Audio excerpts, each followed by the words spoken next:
well, welcome to the first podcast episode. This is where me and Antonio are just going to riff about the deep layers of marketing, copywriting, and pretty much everything you need to get more clients, close more deals, and actually be successful in this game. We're going to talk about tons of different topics over the coming weeks, and that's pretty much going to be that. So, I was thinking we could start talking about, why we transitioned from copywriting in the first place into doing full stack marketing, deeper layer stuff, because I do believe that there's a big shift coming in the world. And I think it's, when me and you shifted over to doing full stack marketing, it wasn't really necessary, but we kind of saw the future. It's like we saw like 6 to 12 months from now, like shit was going to get really shaky. And we were right about that. And now it's like we're positioned in a way where we can command really high prices and get really good deals. And now people are coming to us for help and information. So, yeah, I think it'd be cool if you could talk about, why you started and why you transitioned in the first place. And I kind of go into that as well. Yeah, man. So, hi, everybody. I'm Antonio Jimenez. I am a offer owner, entrepreneur, and if you saw our beta sales page, overall good guy. I forgot about that. Yeah. Yeah, man. So it's kind of funny. I'm fairly new to this direct response game, just kind of marketing in general, just general background. I was in the military when I read Rich Dad Poor Dad. I had about a year to go, and I just knew, the orders, the living the 9 to 5 just wasn't for me. And like I felt it deep within me. And I think a lot of people who are getting in the space or who are becoming aware of the space feel the exact same way. They know the 9 to 5 is kind of like this structured life that they don't want. They want more time freedom, money freedom, and just, in general freedom. So when I first joined, I came into the copywriting space, and it's kind of funny because, we'll probably talk about this later. I never really identified as a copywriter. I really saw myself, because of the Rich Dad Poor Dad book, as more of an entrepreneur. I was like, well, copywriting is a skill set that I'll have that'll get me there, because I had no idea about this game of business and stuff. And it's kind of funny because, just like a lot of people, joined HU and I learned copywriting. And at first it was kind of easy because I was in there when it wasn't too crazy. I think I was in there when there was like only the first like tens of thousands of people. And that wasn't even just all on the copywriting campus. Most people were actually in crypto. They were in like the other campuses, which was interesting because I wanted to get into drop shipping. But, I realized I didn't have I wanted to take the approach of not having any capital of investment. So then I was like, what is a skill that I can learn that I can probably translate across all these different business ventures that I'll get into in the future? And since copywriting is sales and print, I was like, hey, man, I always avoided sales, but now it's time to dive in. But then quickly, I saw that responses stopped coming in. The cold outreach game was completely changing, especially when I saw like Iman Ghazi just completely grill people using the same outreach template. Bro, that was so funny. I remember him like posted on Twitter. It was like everyone using the exact same thing. And then I remember him saying, like, if your mentor's selling you like a copy paste script or some shit, like it's probably not right. Yeah. And I quickly found out that wasn't right. What was cool is, though, it did get me my first retainer, which kind of like delved me into the psychology of marketing, not just copywriting. Because I think unfortunately, one of like the things that happens with copywriting is that a lot of these guys are very process oriented, step by step, do this. And that's really cool. But when it comes to like marketing, the intentionality behind this intrigue, step by step stuff is kind of like being sold on a bill of goodness with all this omission and shit kind of hidden within it, right? So it did allow me to get my first retainer and, work with a work with a client that is now doing about 8 figures. And I helped them transition to that, which is awesome, just by, fixing some holes that they had, as well as reactivating a really good asset that most businesses has, which is their email list. And I did that not with what I was being taught in copywriting. It actually came from me doing my own research in the psychology of marketing, right? And just a quick overview, just for people listening to this. If you have a dead email or a dead email list that needs revived, what I found out is that a lot of people are just pitched all this type of shit. So I really wanted to, improve the relationship cycle with this list that they haven't heard from this company in forever. So I created a sequence that got them to expend energy, got them to see value right away. Like literally, like they read it, they can get value right then and there and feel it. And then gave them value over time, and then softly pitched them on stuff, and then pitched them on harder things. And it was in that sequence and in my studying that I realized there's so much more out there. There are these layers that I just couldn't see, but I knew deep within my gut that they were there. I was like, this can't be the only thing. And I think that's the one thing that we bonded over when I first hit you up. I was like, man, there has to be more.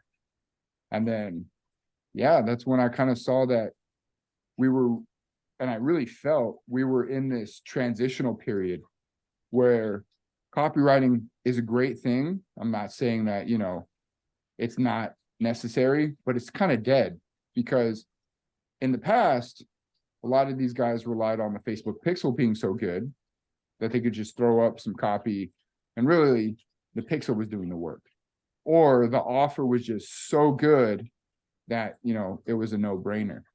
Really didn't have to do with much of the copy.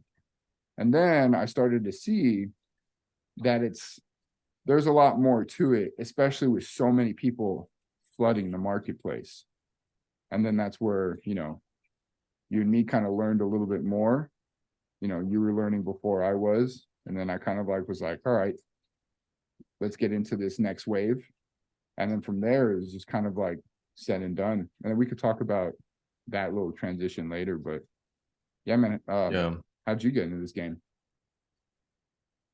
Well, it's a kind of important point you mentioned about one thing I wanted to riff on real fast is the reactivation sequence. When people do email list management, right? You have two separate forms of copywriters, right? Or email list managers or whatever. So you have these email guys who are oh, I'm still good at email, still good at email. But a lot of times what they're really good at is just taking a list that someone has already built all this credibility with, and then just squeezing the list. And yeah, they do good for the first few weeks, but those numbers diminish and diminish and diminish. And the only reason they're able to keep helping the person is simply because the guru is either paying for ads, so they're continuously dumping more leads in there, or they're paying for not paying, but they're doing warm traffic marketing, which is continuously putting new leads in the pipeline. So it's not like they're selling these existing leads. All they're doing is just squeezing the list for any buyers. And typically at any given time, there's gonna be maybe 5 to 10% of people are ready to buy at any given moment. So that means that other 90%, you're just pushing them away with bad marketing, hard hitting marketing. You're not building a real relationship. And so, yeah, you have that type of copywriter. You have the other copywriter who's really experienced and knows what the fuck they're doing, which is basically they understand that within a list, like I said, there's 5-10% of people who are ready to buy at that given moment. So when you first come to a list, yeah, you'll squeeze the list for a week or two to kind of just get the person money. And then you need to start building a relationship, and you need to have these cycles between nurturing the audience and giving value, and then taking, or asking them to buy something. And most people are just very much in the direct response game, or very much just pushing really hard and trying really hard to get a sale. They're not actually building a relationship, and that only works when the guru is continuously putting more people on the list. And so you'll get these people who can do well for a few weeks, and then they suck after that. And it's they end up just going to get another client. And I noticed the big thing for me was like, I never wanted to just continuously get more clients and more clients and more clients. I kind of like instinctively understood this when I first got into the game. It was like, I learned copy. I got my first client within like a few weeks. And then I got my second client a few weeks after that. And then I got another client right after that. And with those three clients, I just massively like over delivered. Like I tried to make sure it was really good. I kind of already instinctively understood this relationship element. I never really learned like proper direct response. So I wasn't doing these like salesy emails. I was doing a lot of relationship building because like when I first started writing, all I knew was how to like write conversational base. That's all I really knew. So that's all I did. I talked to the person like they were a human. And because of that, it by nature, it wasn't very salesy. But I was able to get those people sales and convert those people into relationships and then continue to sell them even more. And so like once I learned that, then I was like, well, okay, I started viewing every client as like a renewable source. Like I could always just keep getting more money from them if I just sold them more projects. I didn't view it as like, let me get 5 fucking email clients at $3,000 to $5,000 a month and then I'll be set for life. It was like I knew even at my time when it was like the best time ever and it was like the glory days of copywriting or like the easy days, that wasn't going to last. Like I knew based on just numbers and math that there's going to be like there's eventually going to be like thousands and thousands of students and a small fraction of offer owners. So it's just not really going to work out. So I basically did the email list management for these three people, but that was only my in. I immediately started telling them, hey, we should try this. Hey, we should try this. Hey, I've been learning about this. I've been reading about this funnel or this thing. We should implement this. And I always had this frame of mind of like implementing and like practicing and telling the person we should do it. And then they'd be like, okay, cool. Like, how much is it? And that's how I was able to hit like $5,000 in my first month. It wasn't because I wrote emails for this. I wrote emails for a guy for like 500 a month. So like a lot of people listening to this are like, damn, 500 a month, that's like 30 emails a month. That's like I'm getting ripped the fuck off. But I never viewed it like that because I always viewed it as just a way to bridge a relationship. And I view marketing the same way. Like when I'm marketing for a client, I'm not thinking how can I get the most money out of someone immediately. I'm like, how can I build a true relationship to just build the relationship and build trust, and then you can like sell them more stuff. So I was kind of the same way with my offer. I was like, okay, let me do that. Then I sold the guy a $2,000 sales letter. And then I sold the other guy like another, I think a sales letter as well. So it's like that's how I was able to hit 5,000 my first month. And then after that, I always knew that, like I said, like it wasn't about getting a bunch of deals, it's about structuring deals in the right way. So like one of the guys I was delivering for him, I was doing the emails for about 3 months, and I was like, hey, I really want to make you a sales page. And I also want to like switch this email over to like a revenue share base. So we kind of switched to this revenue share model where I was taking 25% of sales of new members, like new members that come in, not old. And then that's how I was able to have that $14,500 month after just 6 months, or actually just 5 months of writing copy. It was like because I structured this deal, $9,000 of that came from that one deal.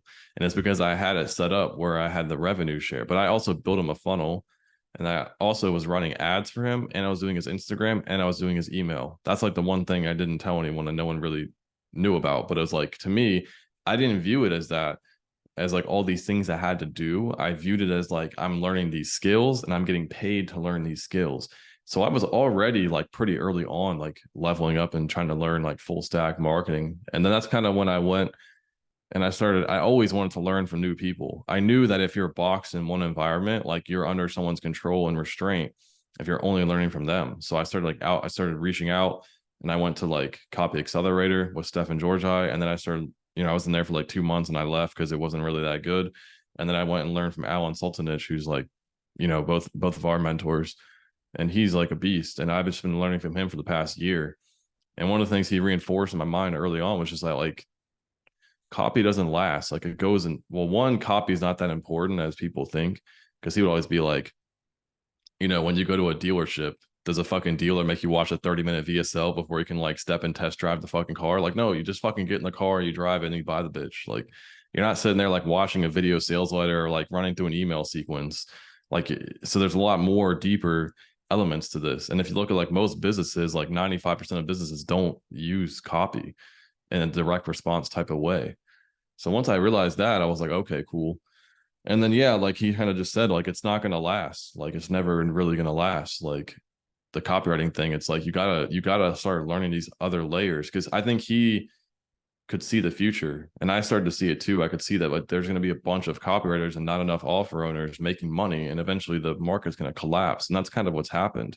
So I knew that early on. So I pushed really hard to like start learning these deeper layers. And it's funny because I had my own offer that was running for a while, and I ran that for like, I don't know, like 9 months, where that's all I really did. I had that and like one email client. So I wasn't really making as much. And I think this is what scares most people, because they're like, they see the progression, but they don't realize that there's like a step back period. Like when you need to actually grow, you're gonna have to step back for a few months to like learn shit. So like you might get really good at copy, and then you have to go into a new room where you're gonna suck. And like most people don't want to deal with that. So and so I went to this new room, opened the new door, went in, and I had more leverage now. I knew that I wouldn't make as much money initially. But it's funny, as soon as I went back to doing freelancing, dude, it was crazy. Like I started doing freelancing, and you saw this is only like a few months ago. I hit that like 10,000 immediately, then I hit like 22,000, and then I hit like 41,000. So it's like these fucking huge strides in like 3 months. And it was because I had the fucking skills. And that's kind of how everything went. So yeah. Yeah, I really want to touch on what you just said, because basically, and this is what I saw too, because I saw, well, when I first got into it, because I honestly had no idea of the language of this type of business, because it is a whole different set of jargon, just talking like colloquially with other people, like not being business and just being kind of like, talking in normal talk with people.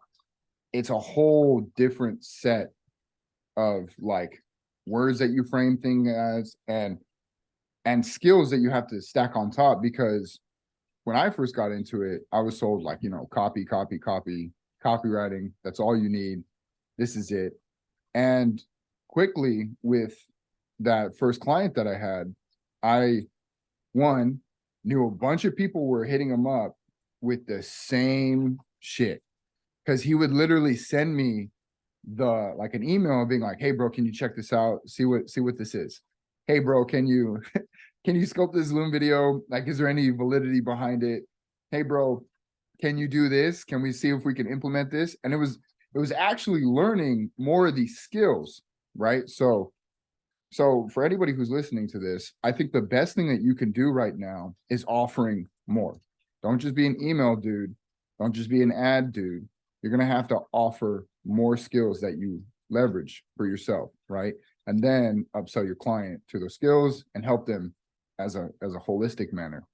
Because I quickly realized that like email only does so much.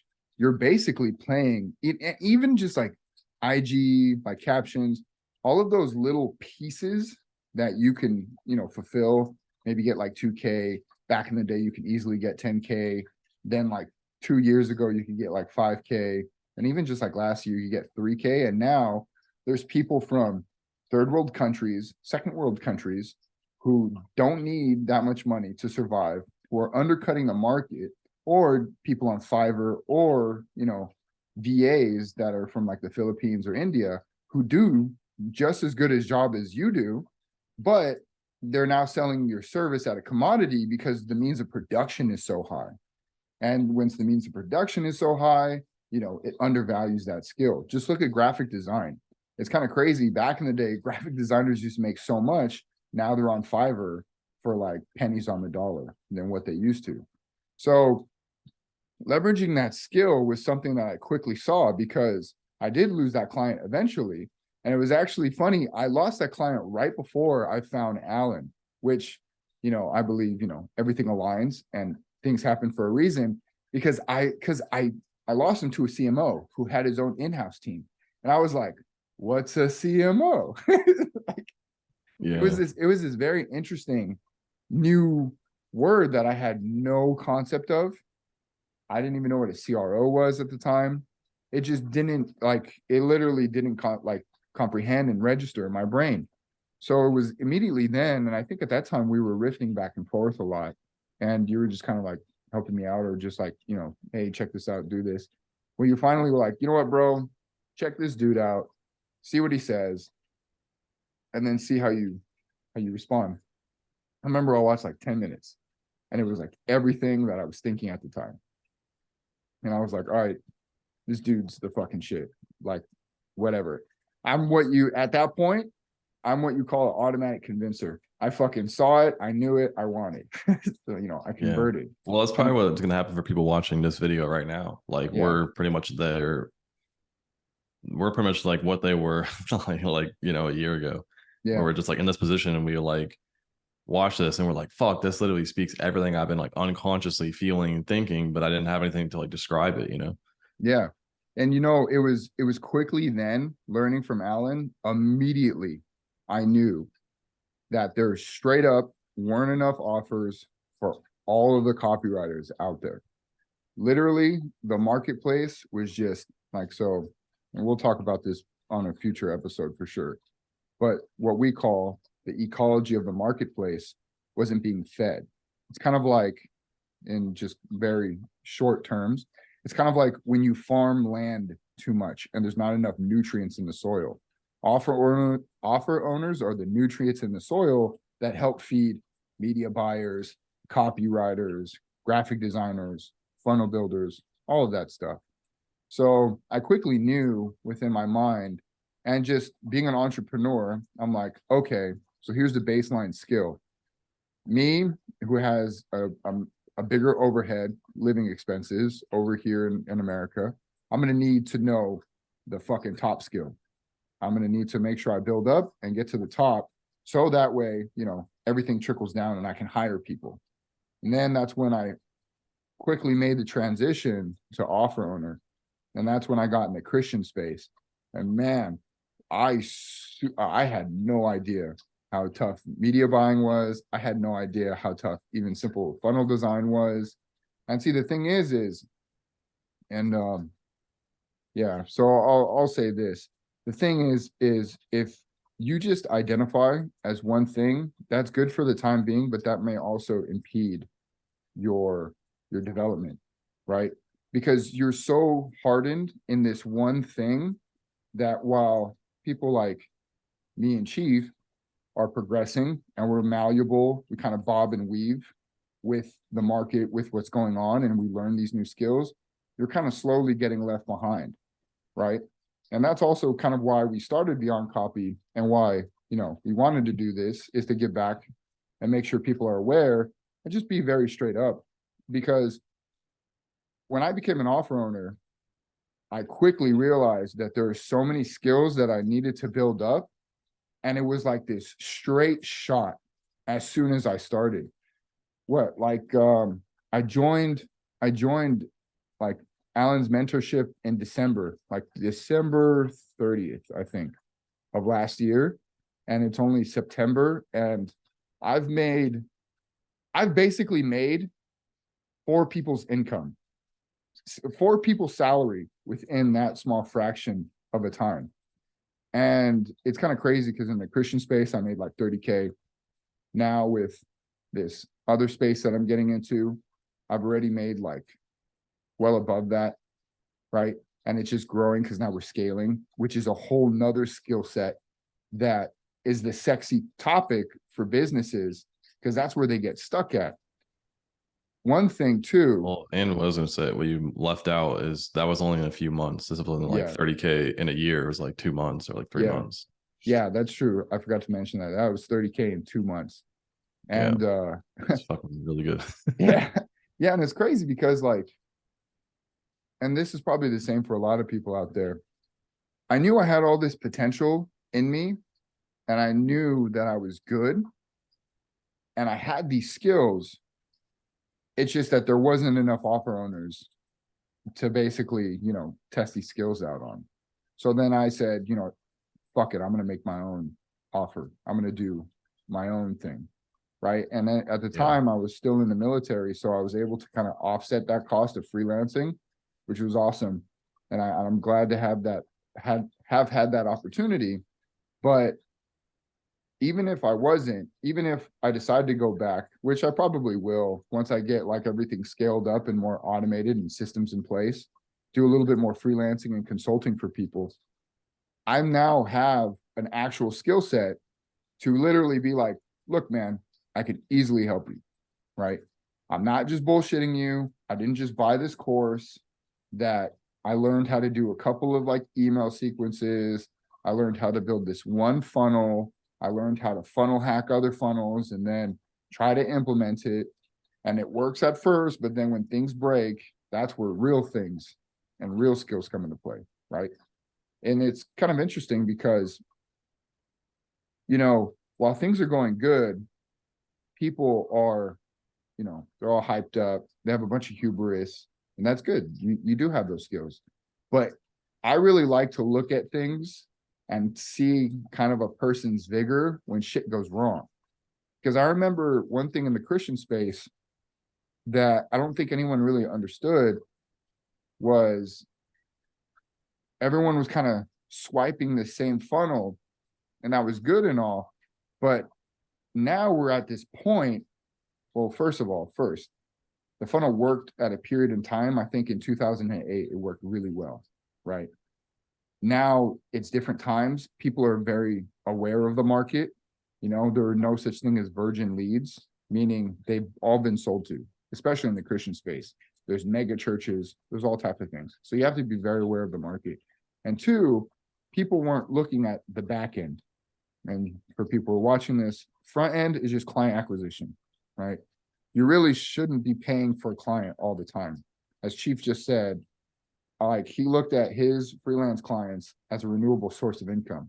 And that's really what people, you know, that you give your services to should be, right? You have this equal exchange of value that cultivates this relationship that they can come to you for a good product and trust and have you actually care for them and deliver them to the outcome that you can deliver to, right? That's why you put love in your product. But people weren't realizing in that space, the back end was the big thing. And it was when I realized what the outcome of the back end was and what their true desire was, that I flipped it in the front end. And then that's where I made all the cash, right? And it was just using the skills that I learned with Alan, and I really want to harp on this because I think that was an awesome point that you said, not just sticking to one space, right? But also learning from other things. I was reading, listening to all types of people, letting my subconscious and conscious just kind of like digest and process everything. And then I said, okay, let's have a proper test. Let's not just throw up all this test. Let's have intentionality behind my test. And I think one thing that is also going to be really good for people is you need to know the why behind what you're doing, the mechanisms, right? You need to have a clear reasoning. You can't just split test a page and be like, let's try this. You have to really know why you're trying this. Is this headline attacking their identity versus this headline? How does this empower them?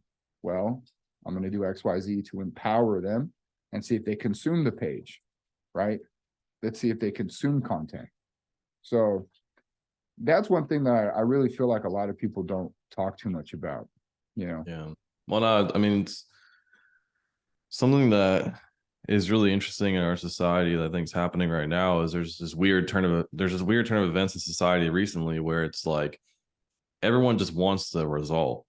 They want the outcome, they want the thing. It's a lot of younger guys, like, you know, 16 to 25, maybe, you know, some older people as well. But I think it's like younger guys, like they were sold so heavily on Instagram and like YouTube and all these things that people flashing and flexing the lifestyle they want. And so all they care about and all they really want is the actual outcome. They don't want to actually work for it and grow. Whereas like when I got into copywriting, like, yeah, I wanted the outcome, but I also wanted to get really good at the thing. Like I wanted to actually progress because I knew that that would lead to the outcome. And like I had tried to be successful for a very long time. I tried trading. I tried like Facebook advertising, like social media marketing agency type stuff. I did like affiliate marketing, I did like ClickBank stuff. I did like marketing. I even like sold books on Amazon at one time. I told you about this. Like I went to like thrift stores and I would like buy textbooks and I'd like resell them on fucking Amazon for like hundreds of dollars. Like everything I tried, it was like I only cared about the outcome. That was all I wanted. But when I got into like trading Forex, like one of the big things I learned was like you got to be in love with the process. And that was like my pro and my con. It was like my best thing and the worst thing to happen because it's like on one hand, I was so obsessed with the process and just continuously getting better that I never quit. Like so I stayed doing that shit for fucking years, long after I should have probably left because everyone's like, "Oh, you just got to keep going and eventually you'll make it." And I do believe in that in some sense, but I do think there's certain things that are made for certain people and certain things aren't. Trading, you have to be very mechanical.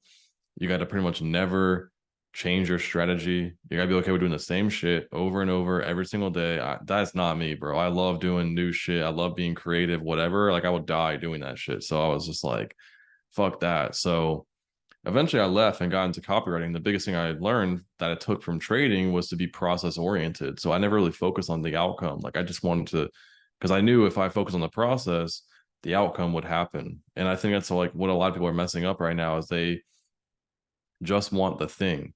And because of that, now, again, a lot of it's not their fault. A lot of it, their instructor told them, oh, well, you don't need a skill. Just sell somebody first, then get the skill. No, no, no. That's fucking stupid thinking. That might have worked like a long time ago, but I feel like you need to have some level of skill, not like a crazy amount, but you need to have a base level of skill so that when you go to the client, you can actually offer them something. You don't sound like an idiot on the phone. So that's like the biggest thing we teach, like in Beyond Copy, is like we're like, hold up, slow down for like 3 to 4 weeks. Just you don't got to do fucking outreach. Just like chill, watch the videos, learn how to speak, get good, and then you can start picking up doing the outreach again. And over time, you will start to get clients, whatever. But the biggest thing is like because what would happen is they would get on these calls and they'd finally get a sales call, but then they would fucking destroy it because they sound like an idiot. So everyone with this whole thing, like, oh, I just need like a 10% response rate or 20% response rate. Like they're chasing after that. I'm like, bro, all I need is like one or two people out of 100 to fucking answer me and like get on a call and I'll fucking get their ass. Cause I can talk like a motherfucker. And I know how to say shit. I know what I'm doing. I know how to talk in an intelligent way where they're like, damn, I fucking need this guy. So that was my whole premise in Beyond Copy. I was like, how do we structure something where we get intent based, what I call like intent based outreach, where there's intent behind it. It's not just like curiosity, right? I want someone who has an intentful response. And when there's intent behind it and the person responds to me, I'll have a lower response rate. So maybe I only have like 3 to 5% response rate, but that's 3 to 5 out of 100. And 3 to 5 out of those, maybe one or two of those will actually get on a call with me. And if I have a 50% close rate, I'm going to fucking close a client after like 100, 200 outreaches. And that just comes from I know how to speak, I know how to talk, whatever. So I think it's like the fundamental issue is everyone just wants the outcome and they don't want to put the work in. And I never really thought like that. I wanted to get good because I knew that that would lead to the result. And also I realized that the result isn't even that great. Like once like once I hit that $14,000 a month, I felt the exact same way as I fucking did when I was broke. Like you feel the same way. You're not any fucking happier. You feel exactly the same. Even when I was traveling and I was like traveling around Thailand, Europe, I was going to like Romania, Poland, Spain, Portugal, all these places. It was like, yeah, it was cool for like a few days. And I was back to living my same life, having my same problems, same desires, same everything. So I realized that like the real joy is in the process of mastery, in the process of getting better. And I think the biggest problem is most people are sold on this idea that once I buy the thing and if I get the car or the fucking the G lifestyle or I get the girl or I get this, I'm gonna be happy. And it's like that's not actually true. And you feel like shit after. And that causes you to keep trying to buy more shit. And so if you focus on getting good and you actually, I think it's like what happens now. I feel like the copywriting world and the marketing world, it's no longer like, oh, you can just kind of limp into the market and be kind of good and you'll get results. Like, no, you need to be pretty good if you want to be able to like actually have success with this. And that's the fundamental problem is like most of these people that are teaching had success years ago when it was fucking easy. The easy days when everyone could, all you had to do was just send a few outreaches and there was like a bunch of clients and barely anybody competing. Yeah, it was fucking easy. But now there's like 100,000 people And one mastermind alone, like in Hustlers University or the real world, there's like 100 to 200,000 people. That's one alone. There's also like Iman Ghazi's group. There's like, all these different groups. So it's like the days of just being an email copywriter are kind of dead. I do think, getting your foot in the door with like email or Instagram posts or like a small thing is still good. It's a good way to get your foot in the door, but that's not the end all be all. You should immediately be thinking, how can I sell them more stuff? How can I pitch them and other things? So that's like the big thing I think is we're happening this like transition period where if you're learning from someone who's not actively doing it, it's like, do you think that these people are still doing cold outreach? Like these mentors, like, do you think they're still doing like jumping on sales calls? Do you think they're still even doing email copy? Like the answer is fucking no. Whereas like we're still doing all the stuff we're teaching. I still jump on sales calls here and there. I still talk to clients. I still do deals. I still close projects, but I'm not just doing email copy. I'm doing like other stuff. But the funny part is I recently closed a client like a few months ago on email copy, and he's paying me $9,000 a month. And most people would be like, "Holy fuck!" Like that's like 3 clients for most people, and I got it in one. But the thing is, I didn't get him because I was an email copywriter. I got him because I know all my shit and I know how to speak in a certain way. And I had already talked to him about bigger deals. So when I actually talked to him, um, this dude does like $35 million a year with his business. So he doesn't want someone to just come in and use like templated shit or like just to rinse his list. He wanted someone to build a relationship. And I'm like, well, building a relationship takes a lot of time and effort and energy. And I need to like move with your list. Like the list moves as a being, like it's a thing. It's like a living organism. So I need to like charge you more because you're not paying me for an email. You're paying me to manage your list and actively do it. So yeah, that's kind of how it went. But yeah. No, that's so true, man. Because so when churn rate is high, as you touched on before, it's usually because people have a pretty good lead flow, so it doesn't really hurt. But with building my own offer, like I'm starting to leverage skills that I'm actually, now that I'm in the stage building phase, right? You go from 0 to 1, which is literally just setting up everything, and then going from 1 to 100, making sure that this actually scales to 6, 7, 8 figures. You can't just do the same stuff over and over and over again.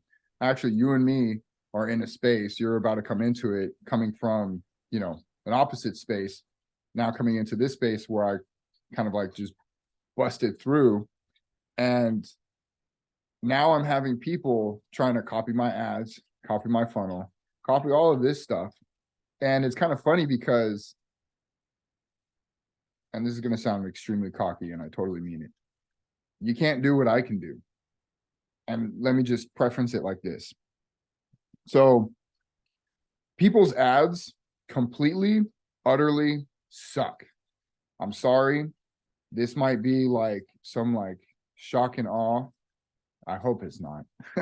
But a lot of people really just try to force the market and really help, like try to get the Facebook pixel to do most of the heavy lifting, which it does. That's why Facebook is a multi-billion-dollar company. That's why they have all this stuff that goes into their algorithm. That's their backend that feeds the free, that is the machine that they are part of social media. But one thing that people don't understand, and that I quickly understood getting into this game, building up all these skills, seeing where the marketing is going to go in the future, is that you can't do the same stuff that everyone else is doing, especially with ads. One thing that made my ads like kick the ground off when, I launched them is 2 things. One, within my copy itself, I set the lead up to be open to an experience as not the end point. A lot of people, as you just talked about, when they come into the game of freelance, they come into the game of copywriting, whatever they're sold on, maybe social media, marketing agency, whatever, agency in general. They look at it as an endpoint, meaning once I get there, that's it. It's so funny, bro.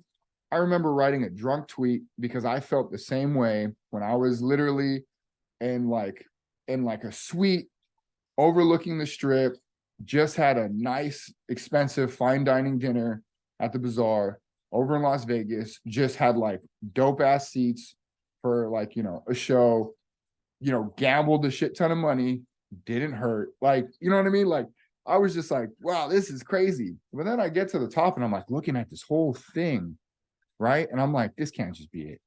And that's where my mind subconsciously, and then I learned later how to consciously do it. But that's when my mind flipped like, all right, this can't be the end. This isn't the end. And so even with just ads, you have to realize your customer's journey is the same way. And people don't set their ads up like that, especially if they think that they have a YouTube presence. They think that that presence carries over to cold traffic, which it doesn't whatsoever. That person doesn't know who you are, doesn't know what your credentials are. Even if in the ad you're like, hey, I'm blah, blah, blah. I have this many followers, blah, blah, blah. Like who cares? Those people have been through their own history. Those people have been part of this culture and this history that is that niche. And you're just doing the same things that they've already seen, right? So that was one thing that just in the copy itself, I had opened them up to this experience. And then in the actual image, not only do I open them up to this other experience, but I make it similar to content that they consume, but different enough to where they don't just click past it, right? Because people on Facebook know there's ads. Go right now. Just go right now. Pause this video, go on Facebook and scroll. Your brain will instantly know that those ads are ads. And this is why. Gary Halbert said that people, and this is for the direct mail days, and this is where I learned from other people like Alan, and then I had this quote in my head when I was coming up with my own strategies. Gary Halbert said, I believe it was Gary Halbert. I want to give credit where credit's due. Gary Halbert said that people sort their mail over a trash can. I looked at Facebook the same way.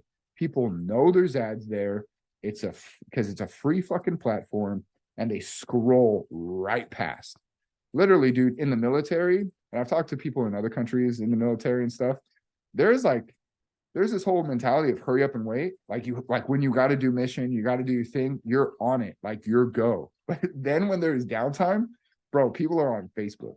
Like I have seen people like scroll and what catches their attention. And so I made sure that my image was different enough to where it actually caught their attention, they stopped, but also the same kind of content that they actively consume, right? I think I wrote a post on it. I wrote a post on NHB, like kind of detailing my whole thought process behind it. But not a lot of people are thinking like that, right? That's where like this whole game becomes regressive instead of progressive, instead of moving forward, right? Is people just are copies, they're photocopies of photocopies of photocopies of photocopies. And in my experience, like getting to know you so well, like, partnering with you in an offer, having our own individual offers where we're kind of like, oh, bro, and we kind of go back and forth on like statistics, like the psychology behind things and like what we're learning and where, stuff that we're wrestling with. I really realized that you can't have this regressive mentality. You really do have to push forward with innovative things by learning from history and adapting it to what's coming up, right? Because the market changes, there's cycles to it. And you have to, and I never understood this, like just being a copywriter, because you're in your own kind of little bubble at first. You have to know what being part of the market is. Even at like where you're at with your client, you have to be one with that list, even though that may sound like woo-woo or whatever. It's true. You need to cultivate that relationship because we're now coming into a space where attention is being pulled at every which way. People are making too many decisions. They have so many decisions that they just make on even the little things of opening up, like which app to open up. Do I want Twitter? Do I want Facebook? Do I want Instagram? Do I just want to scroll on the internet? Do I want to watch YouTube? Do I want to go out and eat? So there's all these things that are being influenced right now in the current market. And if you're just copying everybody, it's gonna work for a period, a small fraction. But that's why like people copy our offers, because we're doing something different.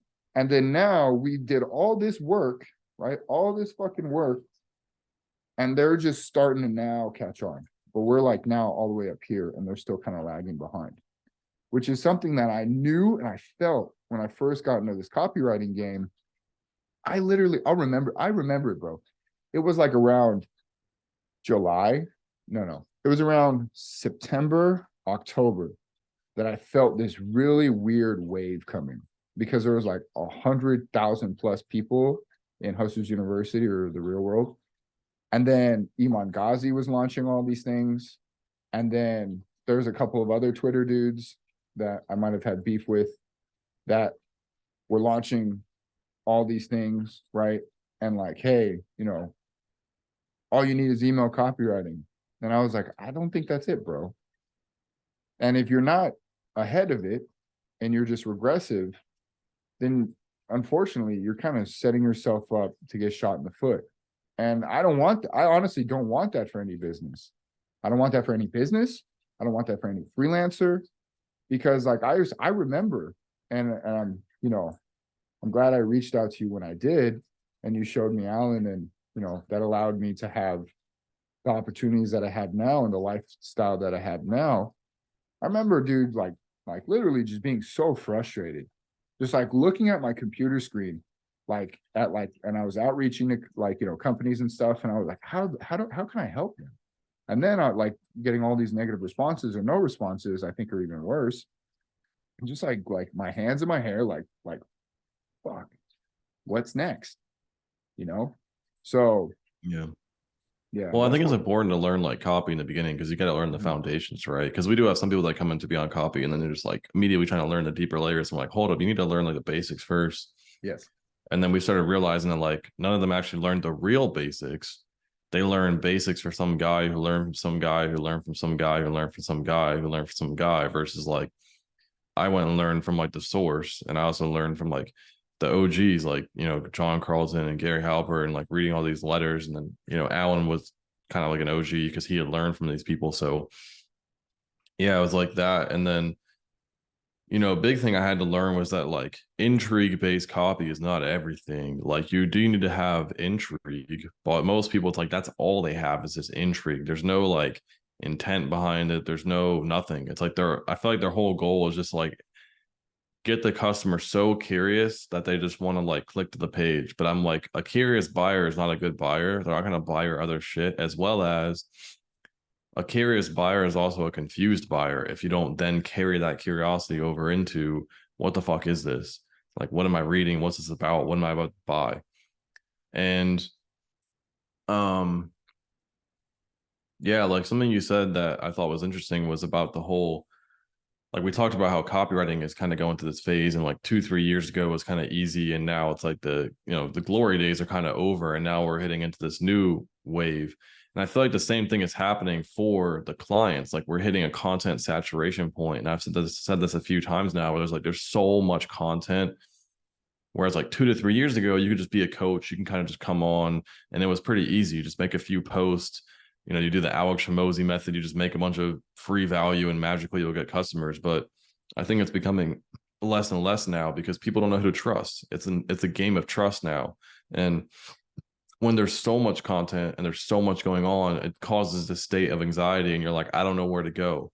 So the whole name of the future game is going to be about building relationships and building trust. And that's why I think the whole thing of like having a micro offer, something that's very inexpensive, anywhere from like, $3, $7, 17, 27, 37, or 47, pretty much like under 50, you can get away with under 100, but you want it to be very low price so people can just kind of get in and be like, oh wow, this guy knows what he's talking about. Now the key is most people do this shit where it's like a low ticket offer and it's like bullshit. It's like a fucking PDF that's like they fucking made in their fucking back garden or some shit in like 2 minutes, and they're like, yeah, I'm gonna use this to get your email and then fucking sell you some shit. It's like, no, like it needs to be like really fucking good, because this is like the new social media 2 to 3 years ago, where you would post a bunch of content and they would listen. Now you're posting a bunch of content, they're not really listening.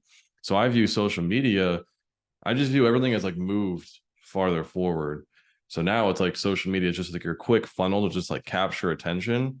And then you push them over either into long form content like this, or you push them over to this low ticket purely just to build a relationship. Because once they bought, now they actually will consume your long form content. They used to consume it back in the day when there wasn't a lot of content. Now there's so much content. It's like you have to get them to buy to actually then consume your content.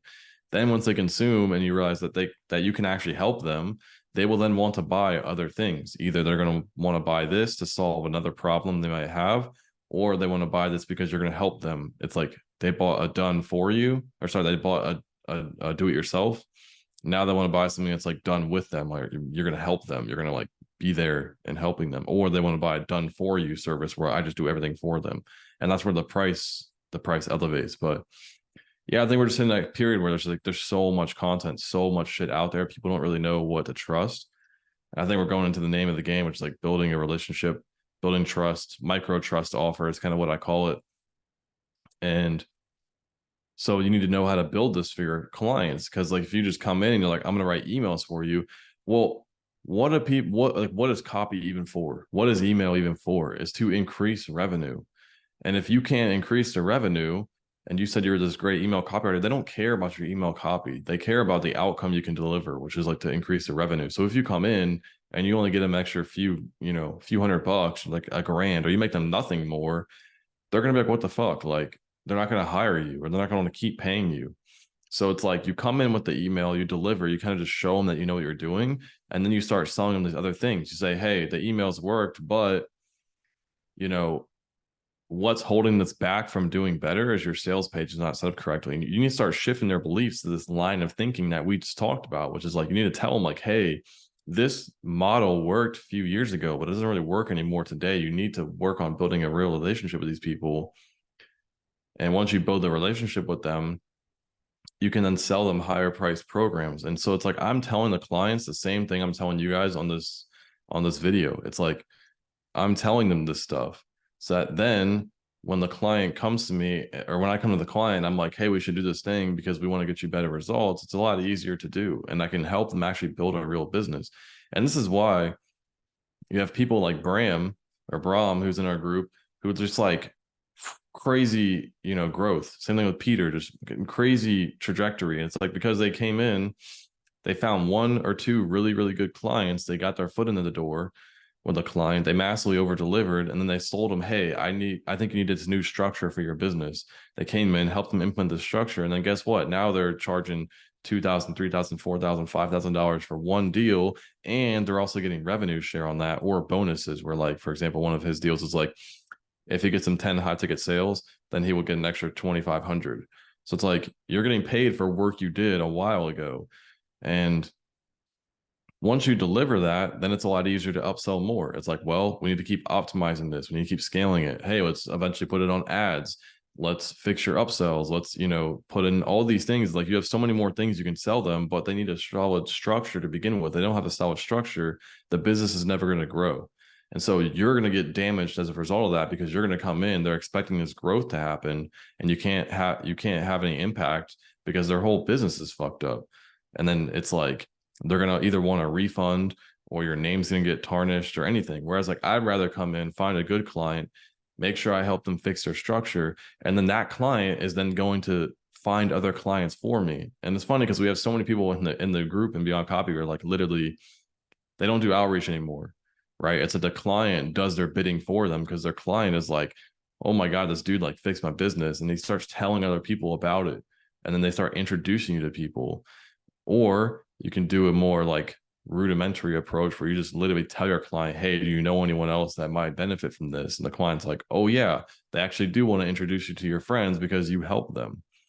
And so that's like the key shift that I think is happening in the world and in society as a whole, and just in copywriting in the marketing space, is like, if you can actually deliver results, people want to work with you, and then getting clients is easy. But to do all of that, everything we just said, it starts over here, which is getting the actual skill. You're going to understand how real businesses work, how real businesses are structured, and how the deeper layers of marketing and more than just copy comes together to create a good funnel. And the only way I learned all this was, one, I had a mentor who showed me it, but the other thing was I made my own offers. And when I made my own offers, I'm like, oh, using this stupid curiosity shit doesn't fucking work.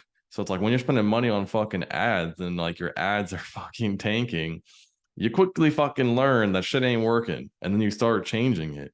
And then the same thing happened with my sales pages. I'm like, oh, it's not just the copy on the page. It's like the page design, the color, the even the fucking font style matters. The font size matters. Like, you know, the age of your audience affects how you should structure the page, like the gender, um, you know, the color of the fucking button can increase the conversion rate. There's all these factors that come into play when you're working in the hardest environments. So like when you can make something work on cold traffic, it's very easy to make it work on warm traffic. But there's a lot of warm traffic marketers who can't do shit because all they learned was warm. They could never make cold work because they're working on these conditions where the person already has trust. There's all these factors combined. But now that the trust is gone, like we just said, a lot of them suck. And so it's, you end up learning from them, or you swipe them or copy them or whatever, and then shit doesn't work and you don't really know why. It's like, well, they're operating on these legacy stats where they're talking about shit they did like years ago. They're not telling you what they're doing now because what they're doing now doesn't work. And the easiest way to tell is they keep launching a new fucking offer every goddamn month, or they're fucking putting out new ads every few weeks. They're putting out new ads, that means the ad didn't work. And that means they're split testing it because they're trying to figure out what the fuck works, because they don't know what actually works, and therefore they're split testing it.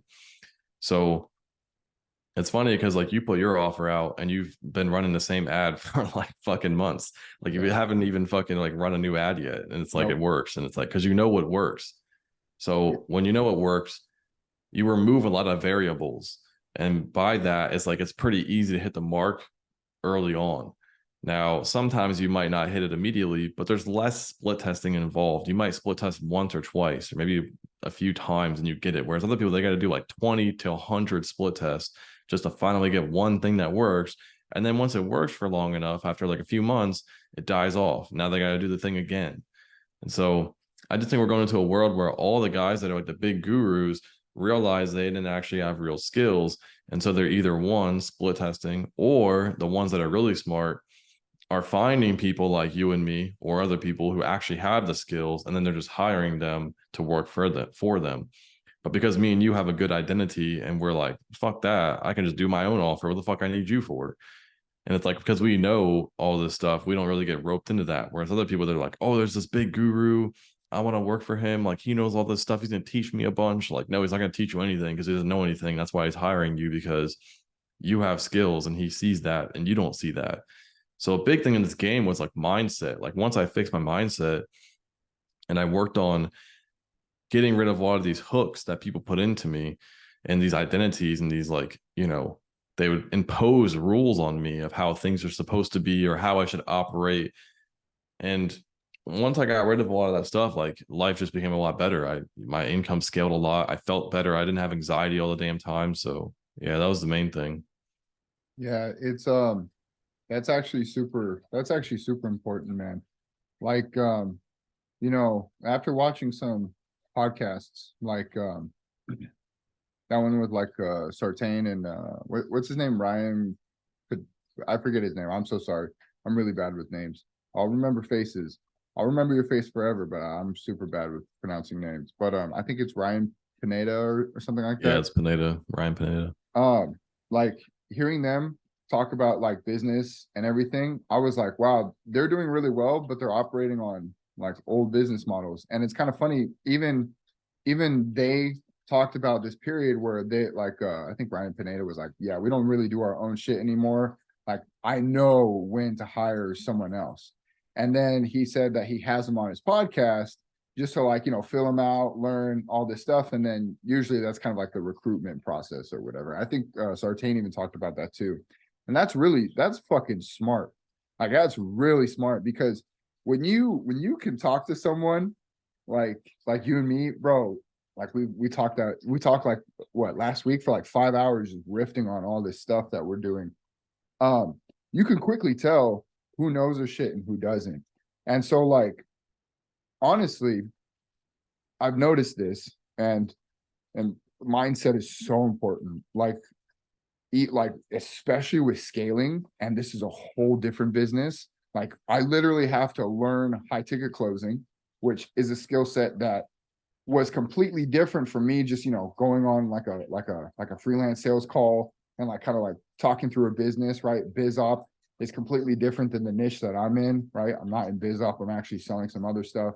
Biz op is a little bit easier in my opinion, because the desire and justification for money is already there, right? People want more money. But this other niche I'm in, you have to sell them a whole different identity. You have to sell them more and really kind of dig into it. So that's a skill set that I could bring to all these other people, is actually how to build a sales team from ground up, where to learn, all that good stuff. But when it comes to actually talking to businesses and actually understanding who is like, legit in this game, you really have to ask them the methodologies behind it. You really have to ask them why, right? Like, for instance, I don't think a lot of people understand like the limiting beliefs within their market, or even the core desire that they want to have. They think they do. They think they're in this business, but they're actually completely in an opposite or different business. And a lot of the success that they're riding is off of, reaching out to other people who are doing the same stuff that works for now, right? But as we detailed earlier, we're coming into this like different game where attention is pretty much like zilch. Your decision making is like all over the place, right? Because you have to decide for every little thing. And when you're really getting to this point where you're just stuck with one skill set, you can't help a business grow unless you're actually in the trenches and really seeing what's going on real time. Because, like, for instance, man, I remember coming to Alan with my funnel and thinking my numbers were garbage. And he was laughing. He was like, bro, your numbers are like phenomenal. We can't like really increase it anymore. Now you're at the sexy part, the scaling, right? And that's a whole nother beast of its own, because with this skill set, I'm currently making myself the money to help myself learn and grow. And then we're giving back to people by actually teaching them like, hey, do this for your client, like learn these skills, get to this mindset. Because a lot of these clients, or a lot of these guys, they have this $10 million mindset, but like a 5K skill set, just straight up. And because their mindset is so big, because their mindset is so big, they naturally attract people with this huge $10 million skill set, but this like 5K mindset or this 10K month mindset. And then this falls into this vicious cycle of where the client wants more and more. I remember some of like the early days of guys coming to us and they're like, yeah, dude, I'm going to do all this, blah, blah, blah, for pure rev share. And they're like building a business from zero. And I was like, dude, don't, trust me. And as soon as like, we have like a bunch of mindset stuff that we help guys with, like identity work and stuff on Inside Beyond Copy. But as soon as that stuff like synced in, they ditched that other person, and then they exploded with success and just got these crazy deals that I didn't even realize was happening at the time. It's funny, as we started, seeing that, we're actually doing a lot of good and that we're helping, and we're like, okay, bro, like let's build up our foundation. Let's get the sales page right. Let's get the VSL right. Let's get all this stuff right. I had zero idea how much good we were doing for these guys, and like how their skills were growing and how successful they became. And I was like, that's awesome. Like, you're not a tire kicker. You went out, you did it. You're a doer. You're not a dreamer. That's sick. Because there needs to be a healthy combination of both, right? You can't just dream all day and then kind of like struggle to do it, right? One of the things that really stuck with me and it might be my military background that, it's just been so easy, was like the difference between people who are extremely successful and people who aren't is they make decisions, and they make the right decisions, and they make more decisions. And when that really hit me, because I kind of wrestled with that for a bit, like I knew it to be true, but my subconscious like really had to like dig deep and digest that, my subconscious. And once it did, it just like, okay, like temptation, laziness, boredom, fuck that. No, I decide not to do that. I choose not to do that. I'm going to shift focus, decide and choose to do this. And it's like, once I did that, dude, I was just like a fucking bat out of hell, especially with this new offer. I was just like, I just like decided to ditch the other offer just because I saw what the back end was, and I didn't have time nor saw that being a quicker ROI than this new offer. That offer I'm actually going to pick up later because I think it's going to be like a really good offer just for like humanity in general and just for people in general. But it's an exotic offer. So I'm going to need more capital and more revenue in order to fund that, because that I'm going to have to scale that in the negative for sure, 100%, and probably publish someone as well to get part of that offer and actually like build that up. But now, if I was just someone that was trying to brute force it, or if I was someone with a lower, lower identity, I would have been like, that's it. I have to make this work. I have to. And then the scarcity mindset sets in, then all this other bad stuff sets in, where I was like, no, it's funny. I didn't realize this, but like, it's kind of like that multi-millionaire mindset or that billionaire mindset. It's like, if I lose it all, I could build it up. No problem. That's exactly how I was with this offer. I was like, damn, I profited this much from this offer in 2 months.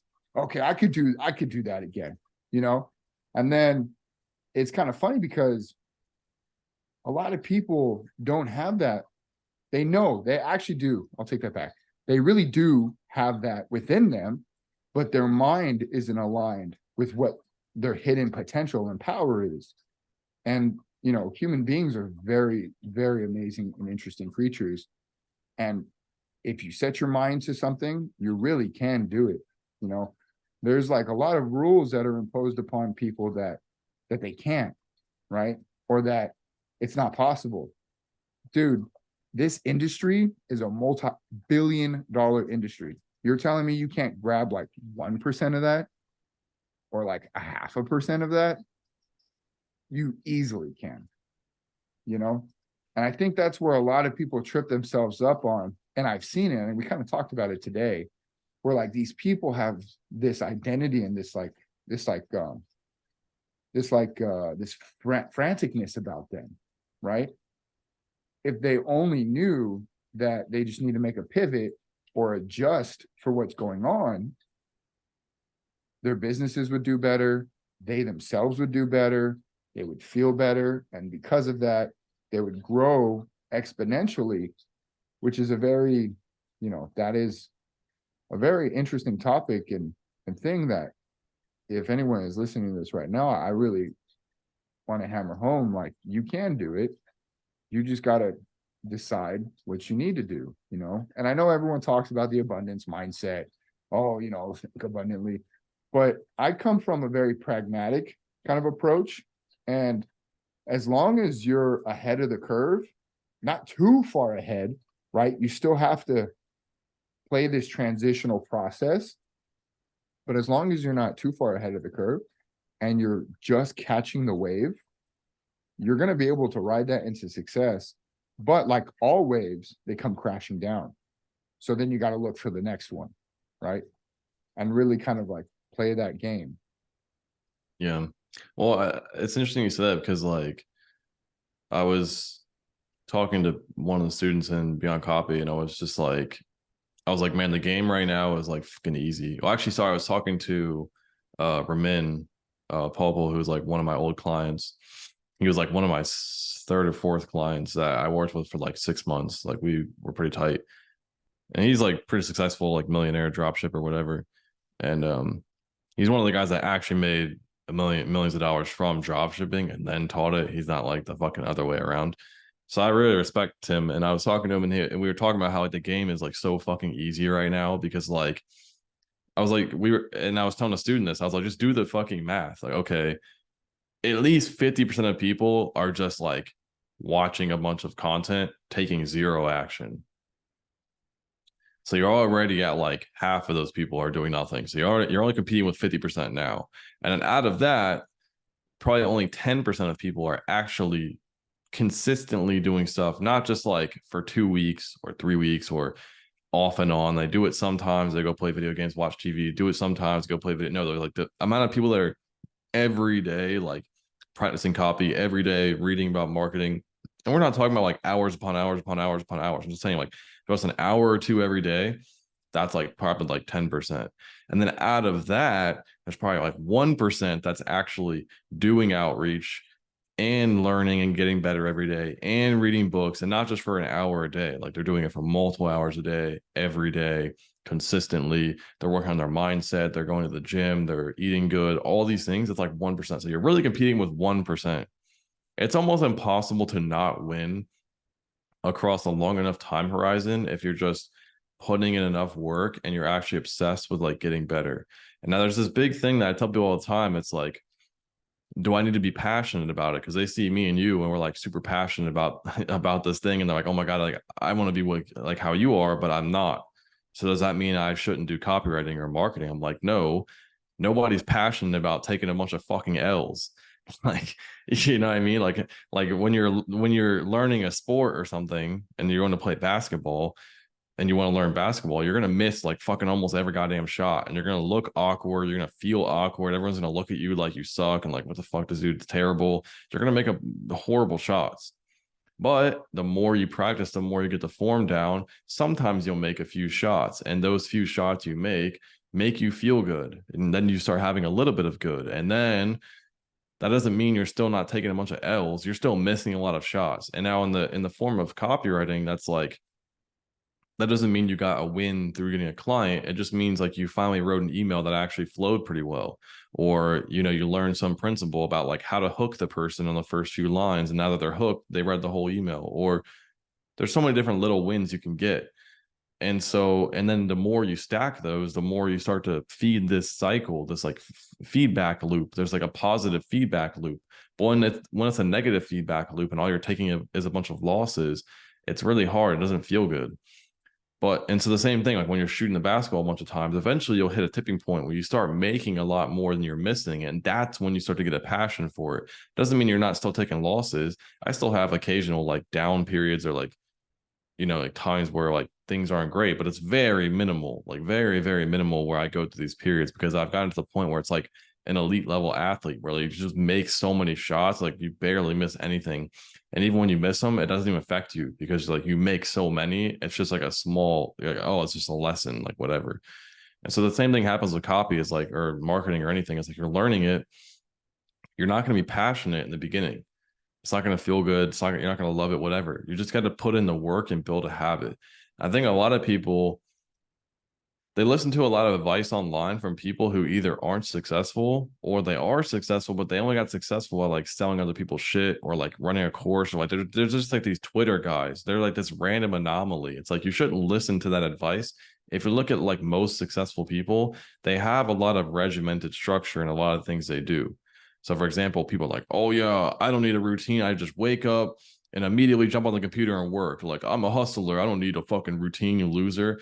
And I'm like, okay, but the most successful people in the world have a routine and they make way more money than you. So what the fuck are you talking about? Like, they place these retarded rules on you and then you accept those rules and you think that's the only way to do shit. Whereas like some people don't want a routine, that's fine, but the majority of people do want a routine. And it's funny because I followed that advice for a long time, and actually it was good advice like during that time. But eventually I got to a point where there's a tipping point where I actually needed a routine because the body needs to have habits.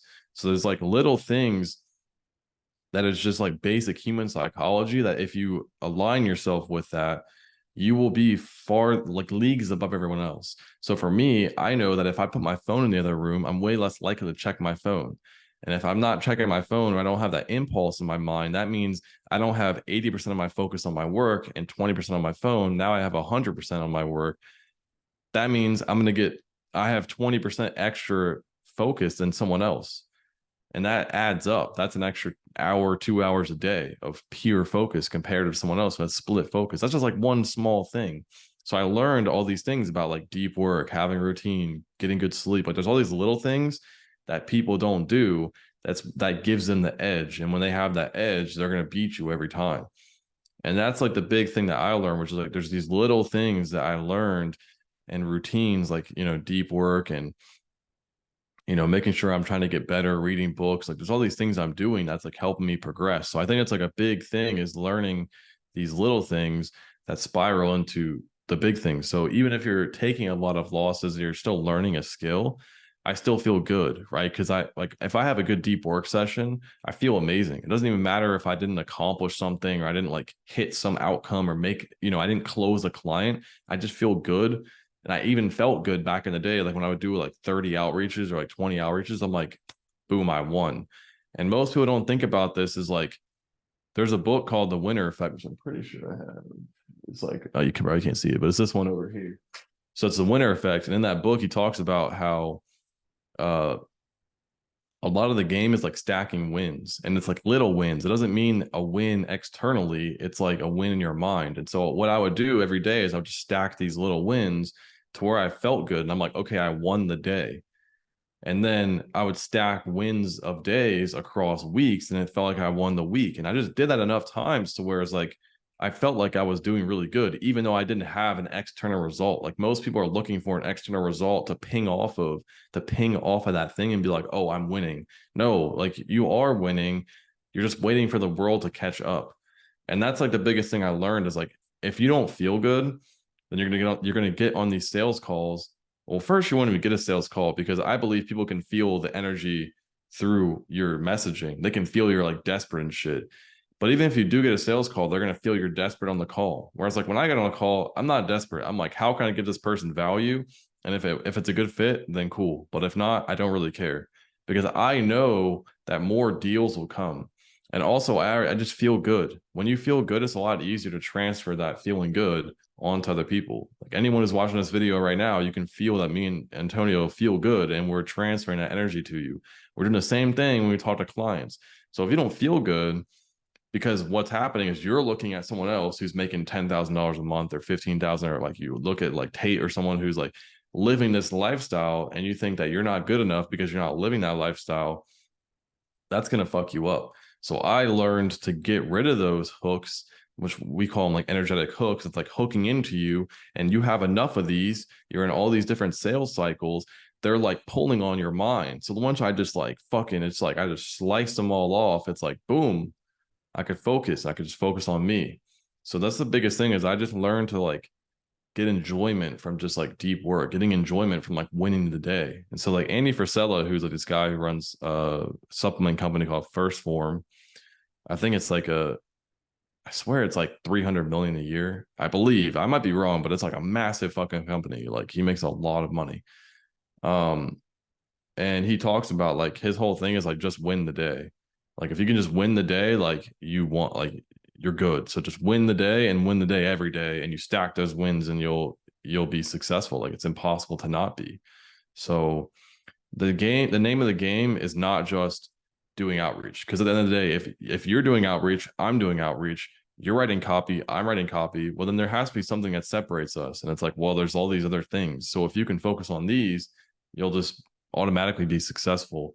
And like I said earlier, only 1% of people, maybe 5%, are actually every day taking action for a few hours a day and dedicating. I think 1 to 2 hours of deep work every day towards a specific goal is way better than someone who's like doing these sprints.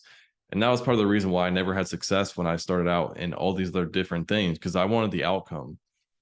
Right. I'm no better than anyone listening to this. I was the same way. I just wanted the fucking outcome. I bought the course. I thought I was going to like get the thing. That's all I cared about. I didn't want to do the work. I'm like, yeah. I don't need that shit. Just tell me the fucking tactics so I can do that shit and get results. I didn't actually care. And I never got results because I never stuck with it. I would do it for 2 weeks, 4 weeks, be like, this shit doesn't work. And I'd go to the next thing. No, everything works. It just depends on you doing it, right? You putting in the work, you actually caring. And when you do that and you fall in love with the process, it's like almost impossible to not be successful. So that would be the big thing I'd say. And then the last thing is just having like a mentor, having someone who's better than you that's like telling you what to do. Like, for example, when people come to us and we're like, hey, don't take that deal because you're pretty much building this person's business, you're not scaling their business, that's going to hold you back. You wouldn't know that unless you had a mentor. So you need someone who's farther along than you, who can forecast your future and be like, no, don't take that because you're going to go down this path, which is like a bad path. You want to go down this path. And that's why having a mentor is important. But the key thing is it needs to be a mentor who is doing the thing you want to do, not teaching the thing you want to do. You need to find someone who's actively doing the thing that you want to do, not someone who just learned some shit and made 10K one time and then decided they're going to make a fucking course about being a 6-figure copywriter. I'm sorry, but that's not how it is.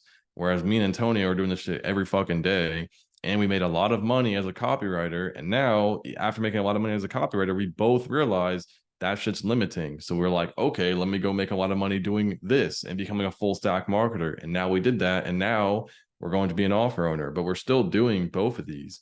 So if you want to learn that, then learn from someone. It doesn't have to be us. It could be anyone, but just make sure the person is actually doing the thing that you want to learn. So that's the biggest thing I'd say. Yeah, and that's even, and what's even more important, for freelancers or for whoever, don't be so agreeable. Like it's like it's great to build a relationship with your client, but also tell them like, hey man, that's not smart. I remember one of the ways I instantly increased my retainer, I said 2 sentences. Everyone's talking about social media, oh, blah, blah, like they're all talking about the social media strategy. I'm just sitting there. I'm just listening because it's very emotionally charged. And I don't know why. Like, like when it was hitting my brain, I'm like, I honestly have no idea why this is so emotionally charged over this. Like they didn't want to do the work or this, and that. And just didn't agree. I was like, no, that's dumb. We should do this because of this. And I remember the CEO, like wide eyed, was like, yes. And to increase your retainer right now, like send me an invoice. We're going to do this. You're going to take charge. Let's do it. And he was gung ho because I think in this game too many people are surrounded by this, like sell the fucking dream, like say yes, like, and there's not enough this of contention. Like if someone like hired me right now for consultation or they hired me to implement some stuff and it wasn't working or it wasn't in alignment, I drop you. Like I drop you because I've already had publishing deals that went south. And this was before I had the mindset I had now and before I had, multiple offers that had done well. I was more like, oh, maybe.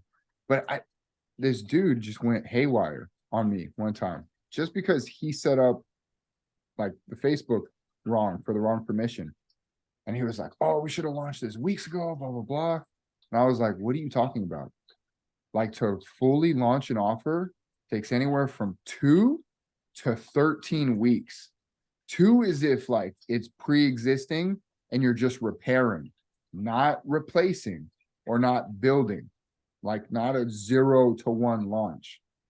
We were on week 3 and we were way ahead of all the metrics because I already knew how to implement all this stuff and set things up.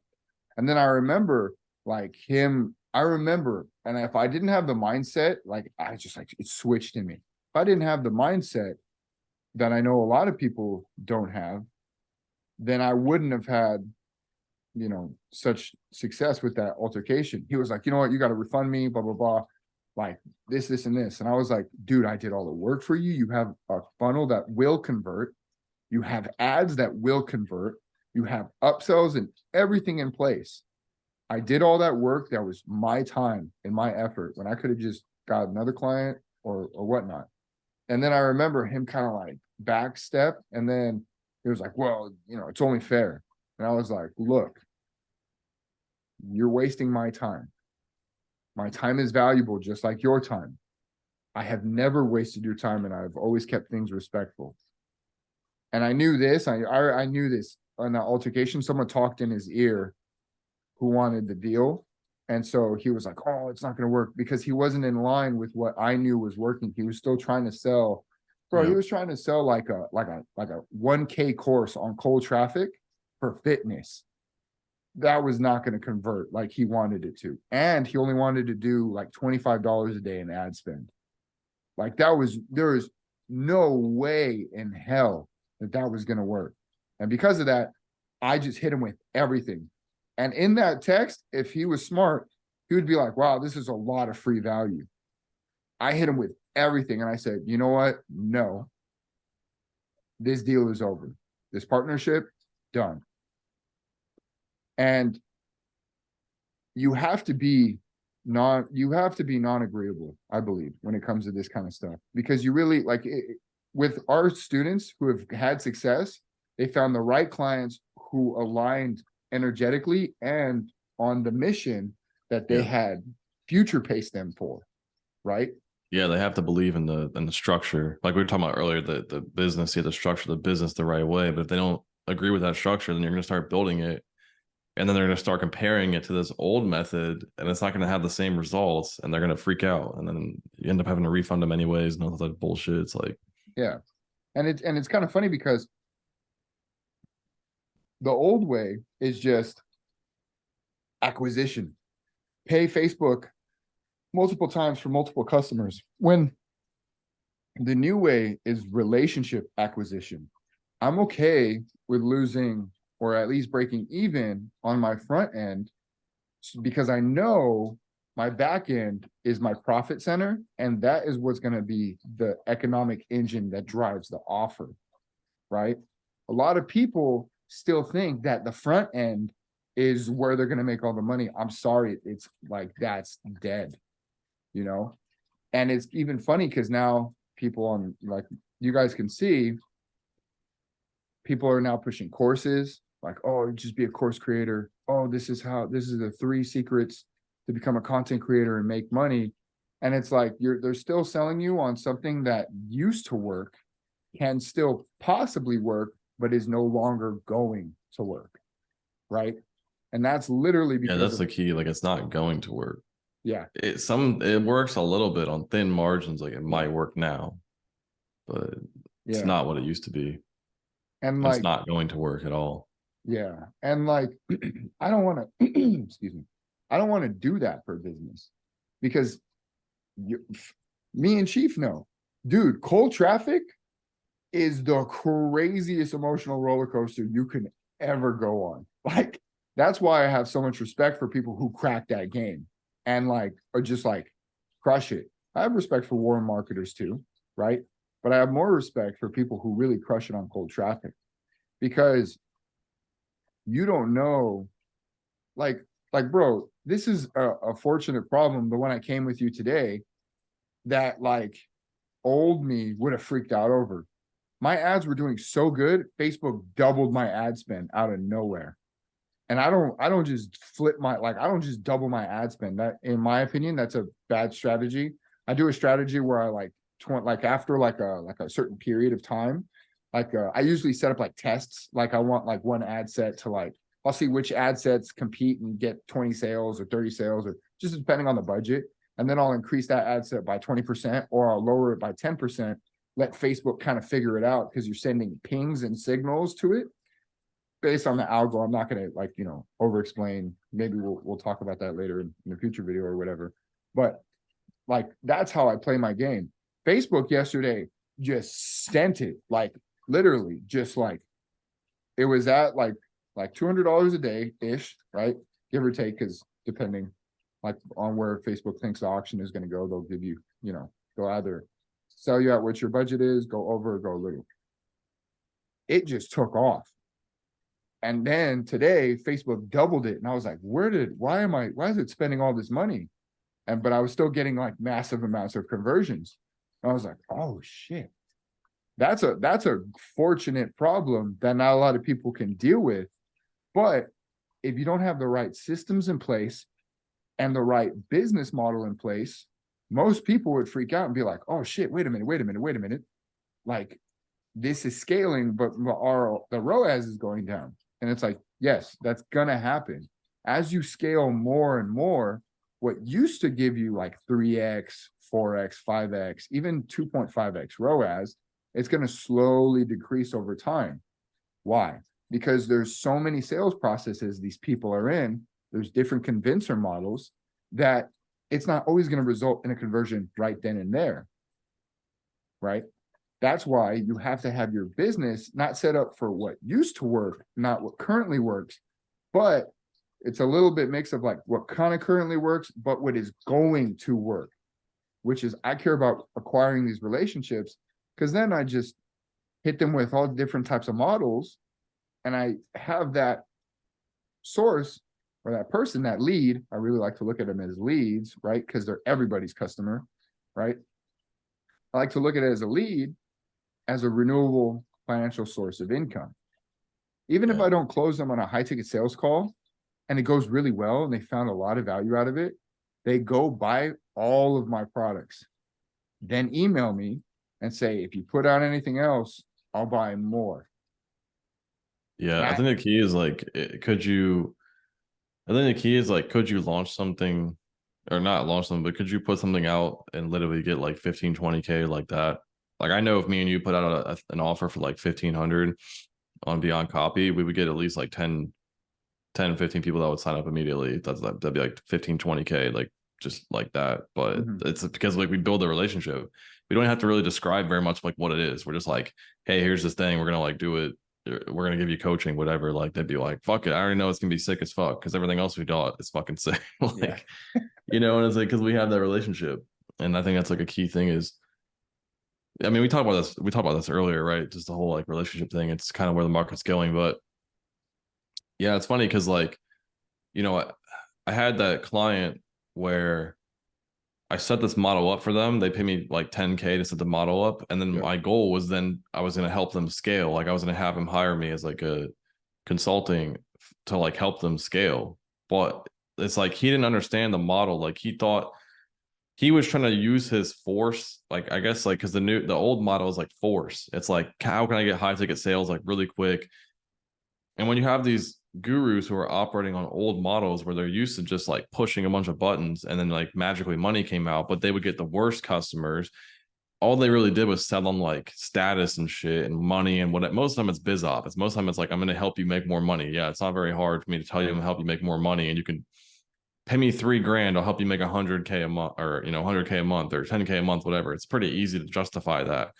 So it's like, but now there's like a lack of trust. So people are like, yeah, I've heard that like fucking 500 goddamn times. So when you have these gurus that are operating on these old models and you're implementing a different model, which is based on building a relationship, what's going to happen is they'll do it at first and then they'll be like, oh, the sales aren't crazy. I'm like, yeah, because you have to fucking nurture them. You have to like put effort in. They're used to not putting in effort. They're used to just like throwing some shit up, putting it behind a paywall, charging $1,000. And then like a few people have success, which they probably would have had success by themselves anyways, and then they're just going to run off, and and like nobody else is really going to get results. And it's that the guru made a bunch of money but their students don't. And it's like, so I went and implemented this for this guy, right? It's like I came on, he was this really big fucking dude who had like 600,000 fucking people on Instagram. He was this big wig dude who at one point was making like 500K a month or some shit off Instagram. And then it's like the funnel stopped working. It's like he came to me and I was like, hey, we should run this, model where we're going to like build trust, run a micro trust offer, and then ascend them into high ticket. And we like implemented this stuff, and then I like put it on there, and like within like literally a few days, like we were spending like $1,000 a day on ads, and like 2,000 and 3,000. We were spending like a lot of money on fucking ads. And after like the first month, I think we made like 100K. Then the next month we made 250K. And then I told him, I was like, we got to keep building the relationship. Like we have to build the relationship via email. You also need to you should take some of that money you just made. And this goes back to what you talked about earlier at the beginning of the call, which is like the ecology thing. It's like, you need to take some of that money you made and put it back into the coaching. You need to like hire coaches and make sure people are nurturing the people who bought the micro trust offer, not just paying money for coaches in your high ticket, which you did, which is great, but you need to put coaches in the low ticket so they can help nurture people. Because you got to view it like there's only gonna be like 10-20% of people who are ready to buy your high ticket at any given time. The rest of the 80%, you can either fuck off them, And that's fine, but that means to keep getting more of that, you're going to get 100% of people in, so you can find 10 to 20% who will buy your high ticket immediately. And then you're just leaving this 80% for what? Now, the 80% is helping you pay for the ads so you can be break even and liquidate, so you can scale and not lose money on day zero.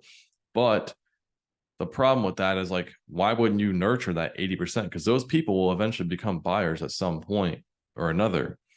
And once you realize that, you're like, well, how can I nurture these people? Well, I can take some of the money I take from this high ticket, maybe take 10, 20% of that, put it into some system to nurture these people, so that then some of that 80% will then later ascend. They might ascend over, 10 days, 30 days, 3 months, 6 months, a year. That's how you build a real funnel. And then once you've had a business for a year and you have all these pieces working, as the acquisition thing, you have this nurture thing over here, and you have the high ticket, then you have a massive fucking business. And then if you happen to lose this acquisition system, you're not fucked, because you have this huge pool of buyers that you've nurtured, and you can just keep funneling them into there while you find a new acquisition system, and you're not fucked. And so what happened was, like, I was working with this guy. We got him to 250K in 2 months, 2.5 months, mind you. That's fucking insane, on cold fucking traffic.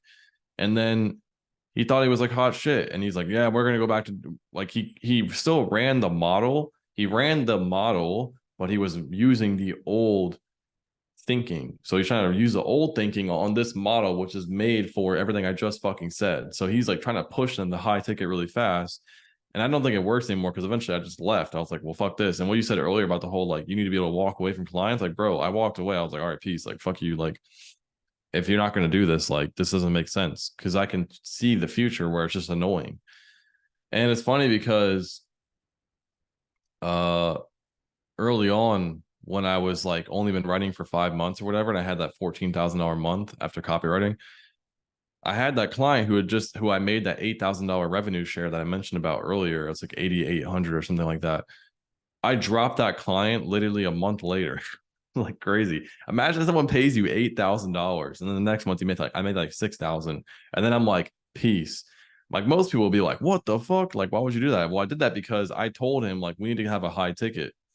But he didn't want to do a high ticket. All he wanted was this recurring membership shit. And I saw the future where this wasn't going to grow. And I'm like, this is opportunity cost. And this is a very fucking key principle that I learned really early on, which is like opportunity cost. Like, you only have a finite amount of time, and you have opportunity costs, which is what I just said earlier about the whole, like, most people are like, they go and they're like, I'm going to help this guy build his business. I'm going to build it from 0 to 1. And I'm like, that's stupid, because it's like, it's going to take you 3 to 6 months probably to implement the systems. Then you're going to help this guy scale his business up and get all these followers. And then during that whole time, you're only on revenue share. And at some point or another, he could be like, yeah, I don't want to do this anymore. And you just wasted 3 to 6 months. And even once you build him up, I know people who work with really big influencers. And then once the influencer gets so hot in the head that he's like, oh, I don't need you anymore, and bounces. Like I just said earlier with the dude who paid me the 10K, is like, he thought he was king shit. He's going to realize in 3 to 6 months, when his business fucking collapses, that he wasn't king shit. So the same thing happens. So it's like these guys are like building the business for them. And I'm like, you could take that same energy that you're doing to build the business for someone and find someone who already has the business, who already has momentum, and help them scale. And that same opportunity cost that you're putting in there, you could put in here and have a higher leverage. So for me, it's all about leverage, and it's all about output.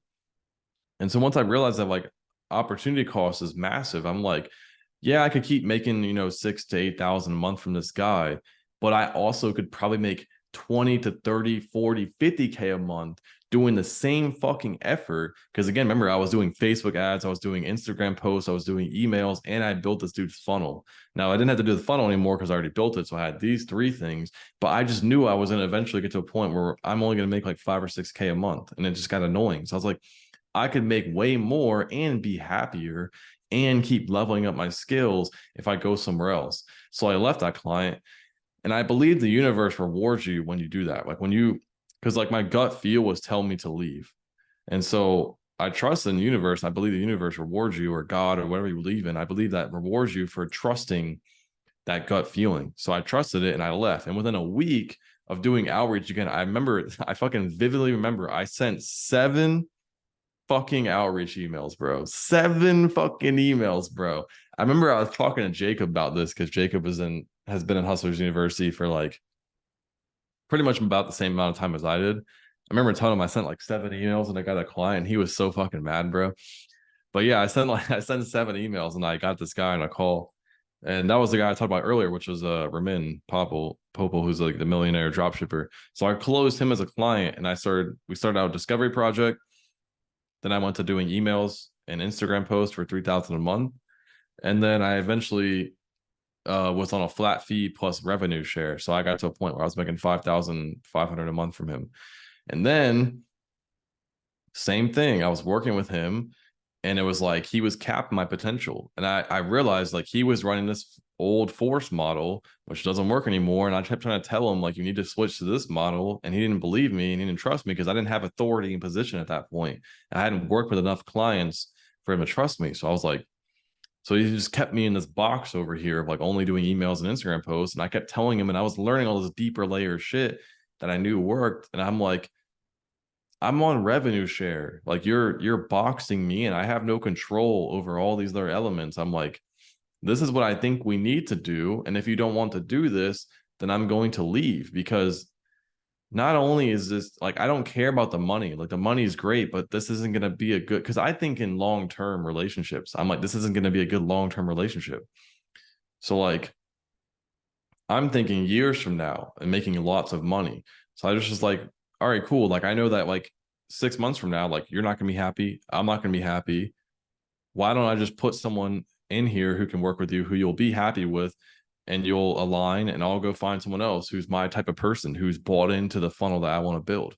Well, the funny part is I didn't find anyone who want to do that. Also, I was fucking annoyed with all these clients. I was like, fuck it, I'm gonna run my own offer. And that's why I made my fucking offer in the dating space.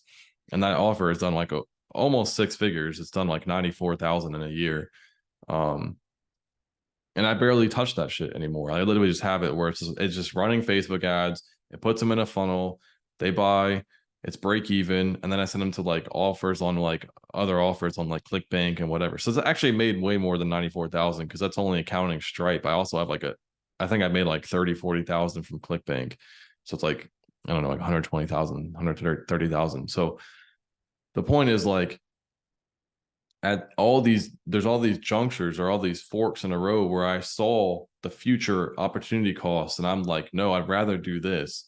And a lot of times I had to take a step back. I had to regress, and it can hurt because there's probably a lot of people right now that are watching this who you want to learn this deeper layer stuff, but you know you have to kind of take a hit in your income to learn this stuff. And I had people who were like, oh yeah, look at me, I'm making like $5,000-$10,000 a month writing emails.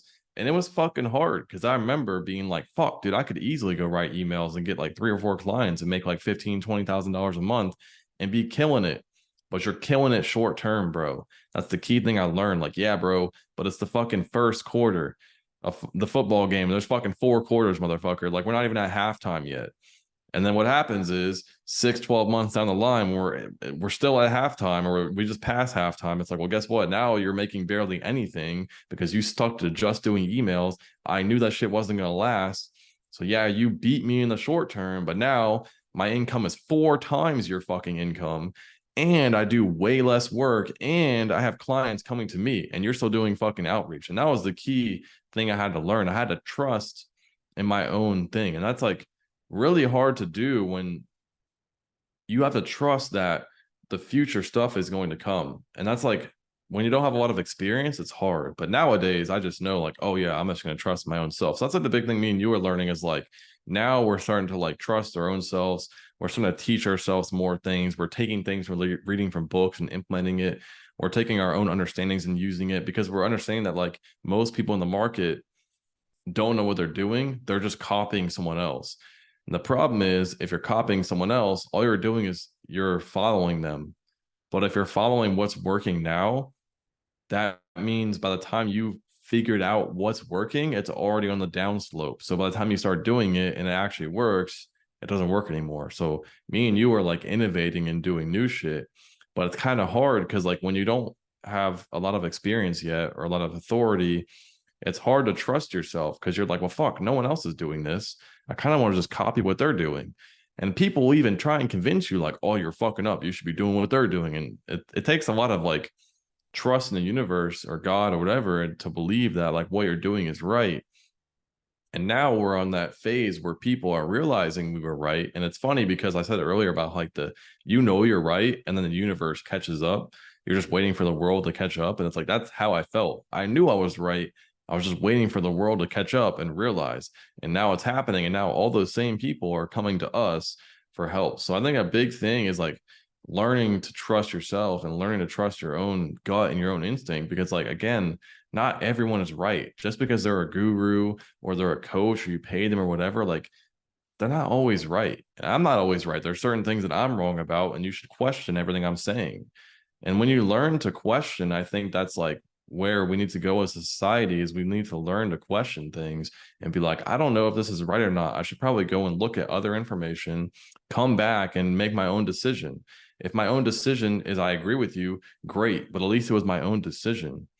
So that's like a big thing I think is like kind of happening right now. And I don't know if you have thoughts on any of that. I said a lot there. So No, that was a great riff. And it's funny is like this isn't just for freelancers either, by the way. All of this stuff can literally be practically used for offer owners because I know like people with offers might hear this and be like, oh, dude, my sales team and everything is crushing it, blah, blah, blah, blah, blah. Yeah, bro. But over time, I know for a fact your webinar show up rates have gone down. I know those webinar close rates have also gone down because people are becoming aware of the sales process. I see that within my dating offer right now and my offers before. People are hyper aware of the sales process and they know, right? So you can't just keep operating like how they used to buy. Now, with the innovation that's coming up, what we're testing is we're not reinventing the wheel. That's the fucking big thing that everyone's like, oh, innovation means reinventing the wheel. No, you take what works and you apply it to the modern day. Before, stone wheels used to work. Then they made rubber wheels. There's iterations of it. And then they put tread on the rubber wheels. And then they're like, holy shit, we can make different types of rubber wheels, And then that's where the innovation comes from. Big, massive technological innovations don't always happen. Big, massive innovations don't always take place. It's usually the small micro interactions that happen for a macro interaction to happen as well. And then there is an innovation, but it's just like there's like structure and principles beneath all of that, and the principles stay the same. Just the execution or the external way that is like visualized or the external representation of that is different. So like you might be using a text sales letter, and then nowadays use a video sales letter. It's like the representation is different, but you're still using the same principles. Like the same principles still apply. And most people don't know the principles, they're just using the fucking thing until it breaks and doesn't work anymore. Whereas like we learn the principles and now we can do whatever the fuck we want. Yeah, thank you for pointing that out because I always forget about structure and how important structure is, right? That's why the photocopy of the photocopy kind of works for a period of time, but they don't realize the structure that they're actually copying. And if they would just take like, a step back and like do what we do and kind of read, implement, see. And now like, okay, like for instance, like one thing that I'm learning right now is really like, why the fuck is my ad doing so well? I did things very subconsciously. How come I was able to just launch one ad and it's crushing?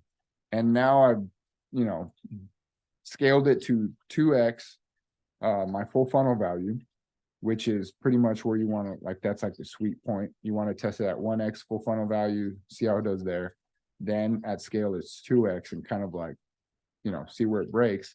But I'm learning the structure of exactly what elements were part of it so that I can innovate, replicate, and then make sure that I add more things and create more winning structures, right? But I'm not reinventing the wheel. And that ad structure, I learned from the source, right? I learned from good winning ads before that. I learned from Alan, who learned like the OG copy, not like this regressive copy and this intrigue. No, like real intent-based marketing, right? That's why we're able to come in and be like, all right, cool. This is the structure of the market. Gotcha. And we just take over. And it's kind of interesting because, oh yeah, I'm actually really glad you brought up structure. It's kind of interesting because when you're talking about like that client that wanted to, change everything, didn't understand the relationship of that business, he changed the structure of what made that funnel good. Bro, it's funny Literally, because I tried so hard. It's funny because I had to convince him so hard in the beginning of why that structure worked. yeah, And I remember him being like, "Man, the sales letter is so long. Like, why are you doing this? Like, what's the point of this?" He's like, "I wouldn't do it like that." I'm like, "Well, that's because you're not fucking every person. Like, you have your buying pattern. You're not everyone." yeah, So I'm like, "Why are you forcing it upon them?" Also, I'm like, the sales letter is long, but there's like multiple call to actions throughout. So that doesn't mean that they can't. They have to read the whole thing just to buy. They could click at any point. So yeah, that was the thing. I had to like convince him of that. And then even later, he still deleted it. I'm like, "You fucking idiot, dude." yeah. It's even funny because like I remember I really harped this home on like some feedback I was giving to Brom. And he was like, "Oh, my client doesn't like, you know, the structure of this model." And I was like, "Well, if your client knew it fucking worked, he wouldn't come to you to be a CMO and help him scale his businesses." That's like the biggest thing. So Yeah. we talked about limiting beliefs before, and this will feed into structures. So limiting beliefs are just like these like negative things that people usually have. And Alan, this is from Alan, he termed it worthless, helpless, hopeless, right? And so when you're in a B2B space, like for any offer owner that's listening to this, or even if you're a future offer owner, future publisher, whatever, in the B2B space, their limiting belief is helpless. And helpless means that they literally just want to know the solution to their problem. That's why people respond to the type of intent-based outreach that we teach, in that especially you, Chief, have harped like home to our guys and Beyond Copy, because it goes after a thing that businesses are currently seeing collapse, and they're like, holy shit, what is going to plug these holes, and not just plug them temporarily like a band-aid, what is going to actually like help fix my business, right? Because also from Alan, businesses, you can either replace or repair a business, right? And most business owners don't want to, completely replace their whole business. So you come in with a repair and then you upsell them on a replace, which is kind of what you did for that client. But when they're not in the structure and the same thinking as you are, even if you're, and by the way, guys, your time and like teaching people this is very valuable. They wouldn't go to one of their coaching clients or like one of their clients that they coach and just give free coaching. No, these dudes have like medium ticket for 30 minutes of their coaching. So you got to be very cognizant that your time is also money. And yes, you should, have a good relationship with your client and build, and give them free value, but don't just toss it to the side, right? Don't just like I'm Hispanic, so like don't make it like como si nada, like it's nothing, you know. You really need to know that you're learning and you implementing this is very important, right?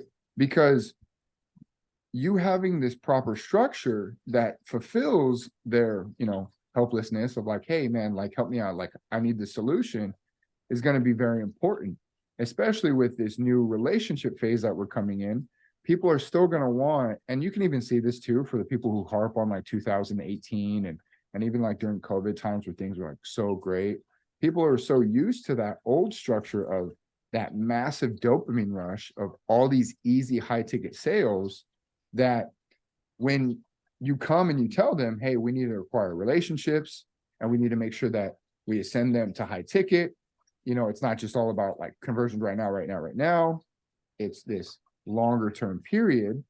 Well, that comes off of this new structure that we're going to come into, this new wave, where you have to remember that's cool that you have this audience. That's cool. That's awesome. I'm like for every creator who's ever listened to this, like I wouldn't even call myself a creator now, but like, we're just giving value and we want to, build this up, really give back to the market for everybody. But for anybody who's listening to this now, cultivating an audience is great. But what you really want is a buyer, because a buyer is a buyer and is always a buyer. You don't want these free eyeballs. Free eyeballs are good, but free eyeballs aren't going to drive your economic engine. The only place, the only place that that actually works is YouTube. But how many channels fail? And how many eyeballs are there really? Right? Yeah, There's bro. I all, know fucking dudes with huge channels like 500,000. I mean, I work with some of them that have like 500,000 and they make like fucking 30K a month. It's like, what the fuck? Like, how? yeah. Because And all they do all, is give away free value. So you're like training the person to like expect free. So it's like if you're training them to expect free, there's nothing wrong with that if you're using it in the right way. If you're using that to funnel attention and you throw that attention into like a micro trust offer, like we talked about, then you can build a relationship. That's smart. But if you're just doing it to funnel into a high ticket, doesn't really make sense because you're just training them to expect free from you. And there's like maybe a small fraction who will buy your high ticket. But yeah. yeah, And it's funny because like why did you stop me earlier? Because I forgot to mention, like, yes, there is innovation within the wheel and all that stuff, but the deeper layers, the stuff that translates throughout all that innovation is the structure. Now, what is the structure behind an economy? Money flowing. If you're just training these people, and you can, I know it might sound weird to some people that aren't really in the marketing world and don't know this, but you really do train your audience. Like, your audience dictates your brand, but your directionality of your content and your marketing dictate how your audience reacts and what type of people you draw in. So you training people to be like, just free consumers is not really going to drive your economic engine. Think about all the big people on YouTube that actually are doing well and actually like making money. They have a person like me or Chief behind them who are launching these offers in their name so that they have this economic engine to acquire buyers that actually allow this shit to fund. Think about like Mr. Beast's audience.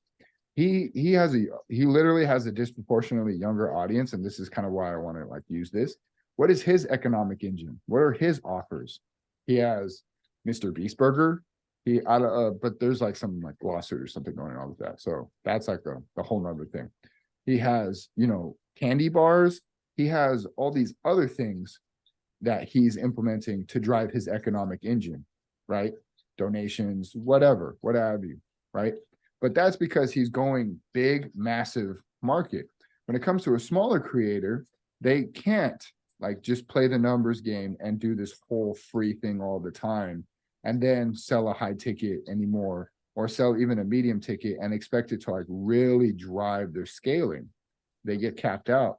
And that's because it all comes from the structure of a buyer is a buyer is a buyer.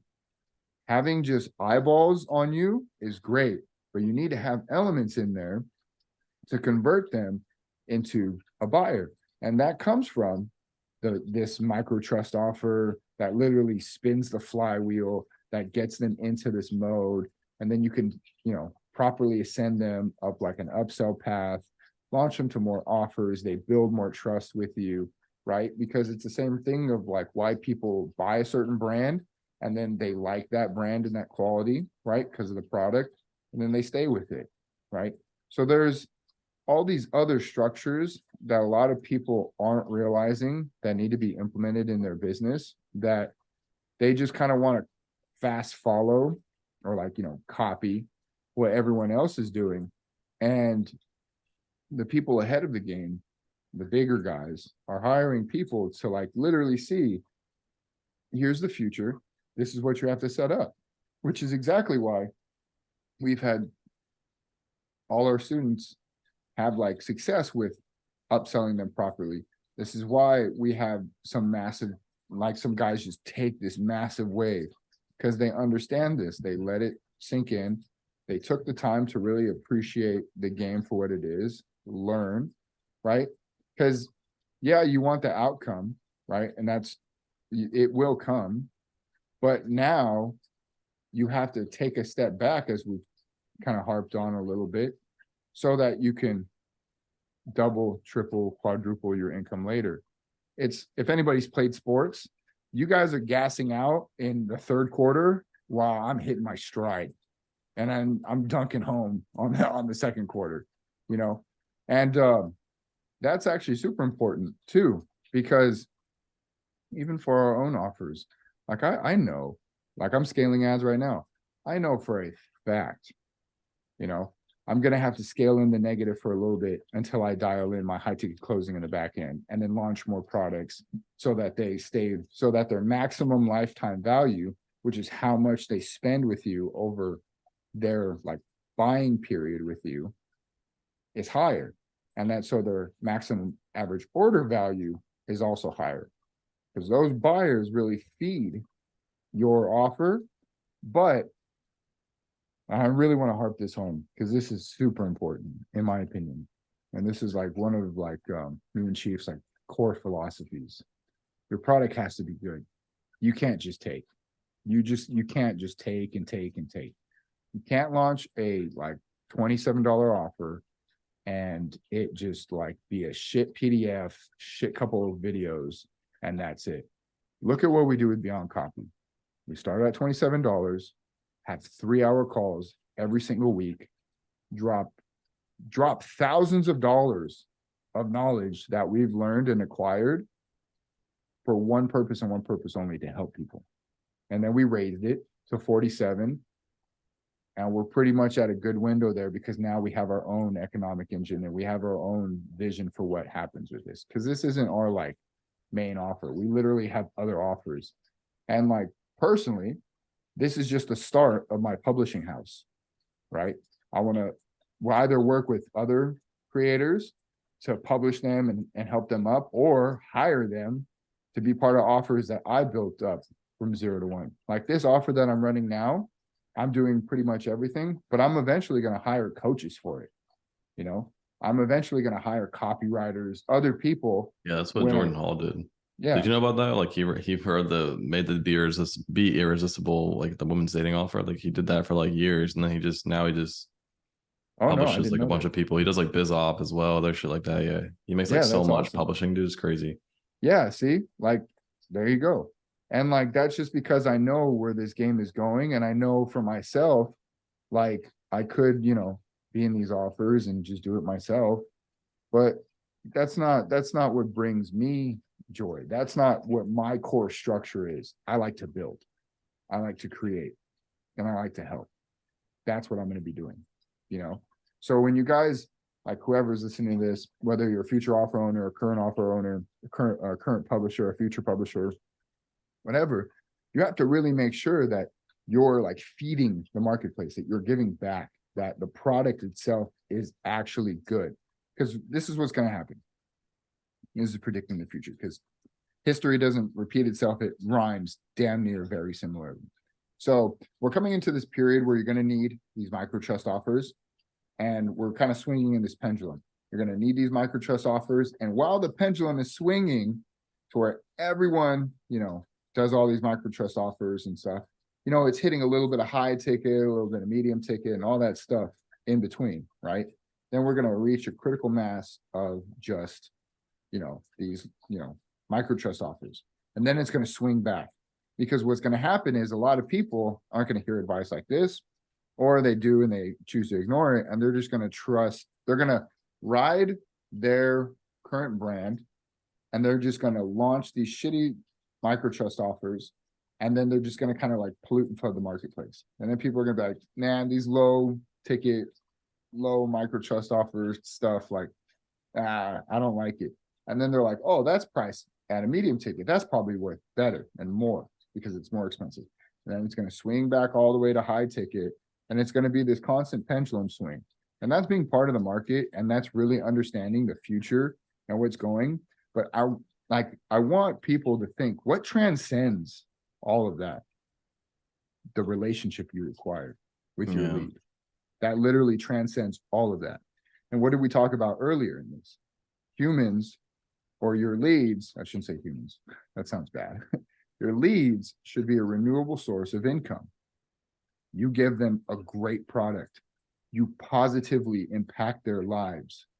So much so that you don't even like realize how much you're impacting their lives until you ask for testimonials, or where you like do surveys or do Yeah, and whatever. they fucking like cry on the testimony. You're like, damn, all right, Yeah, shit. yeah, Like, I yeah. didn't Like realize I was helping you that much. Like, goddamn. yeah, like I had no idea. Like yeah, I did one of these like interviews, just like get a testimonial, see what's going on, and I didn't realize how much Beyond Copy was impacting people. I don't even, Chief, did you even? Well, we knew like monetary wise, like we saw like we know we have like the winch channel and shit, so we see it getting flooded all the time, but Yeah, we didn't really know like the psychological or like mindset impact. Like a lot of these guys like feel like light now, like they're light, they're having fun, they're happy. Like enjoying life. yeah, we got rid of all these like hooks they had that all these rules and limitations that were like placed on them. It's like kind of gone now, you know. Yeah. So like that relationship is awesome. And you need to really think about like, yeah, you may have like a relationship with people and they'll look at your free stuff and all that good stuff. But like I really believe like God, the universe, whatever you guys or whatever deity you prescribe to, that if you align with them and give positively, that you receive positivity in abundance. And that's monetary, that's in health, that's in your personal interpersonal relationships with friends and family. Like that's all of that stuff, you know. There's this great book, the Master Key System. It literally says that the universe is abundance and monetary is one of them. And if you like give back to the universe in abundance, it will feed it back to you. And the universe isn't poor, it is abundant, it's everything. So you'll receive that as well. But you can only do that if you have a good product, push it out, and put positively to the people that are receiving your stuff. And honestly, I've seen it. And, being aligned with the proper mentor, hearing what he's seen and hearing the waves he's seen crash and go up and down. Like right now, this video will live on YouTube for as long as, the bandwidth is up and we have the video up. But right now, just take a look around, especially in BizOp, those same gurus that are like doing really good and crazy aren't going to be there forever, especially in BizOp. It's a very dynamic and very volatile niche. That's just what it is. So you'll see a meteoric rise and then kind of like a peter off, right? It just happens. There's nothing wrong with it. And yeah, some guys just may stay up there because they have all of this stuff. And I would actually challenge that and be like, those guys are probably staying up there because they give so much. Like Hermosi, I don't see him really crashing anytime soon because he is genuinely giving and feeding the marketplace, right? He's really feeding this game. Like he just did a webinar that, injected a bunch of hope and positivity into people. And that's awesome. Now, whether it works now or later in the future, that's neither here nor there, right? Right now, I'm just talking about giving back positively because that's what's really going to cultivate the relationship with these people. Whereas in like Chief's previous, people I've published with and like even Chief's previous client, they didn't have that as the center focus of like giving back. So nothing stayed clicking for a while. Like one thing that it kind of clicked on this call. I think the reason why your previous client did so well is because you had this positivity and intent behind it, right? This relationship building, like this giving back kind of aspect behind it. Because I know at that time we were really like clicking with that type of alignment, right?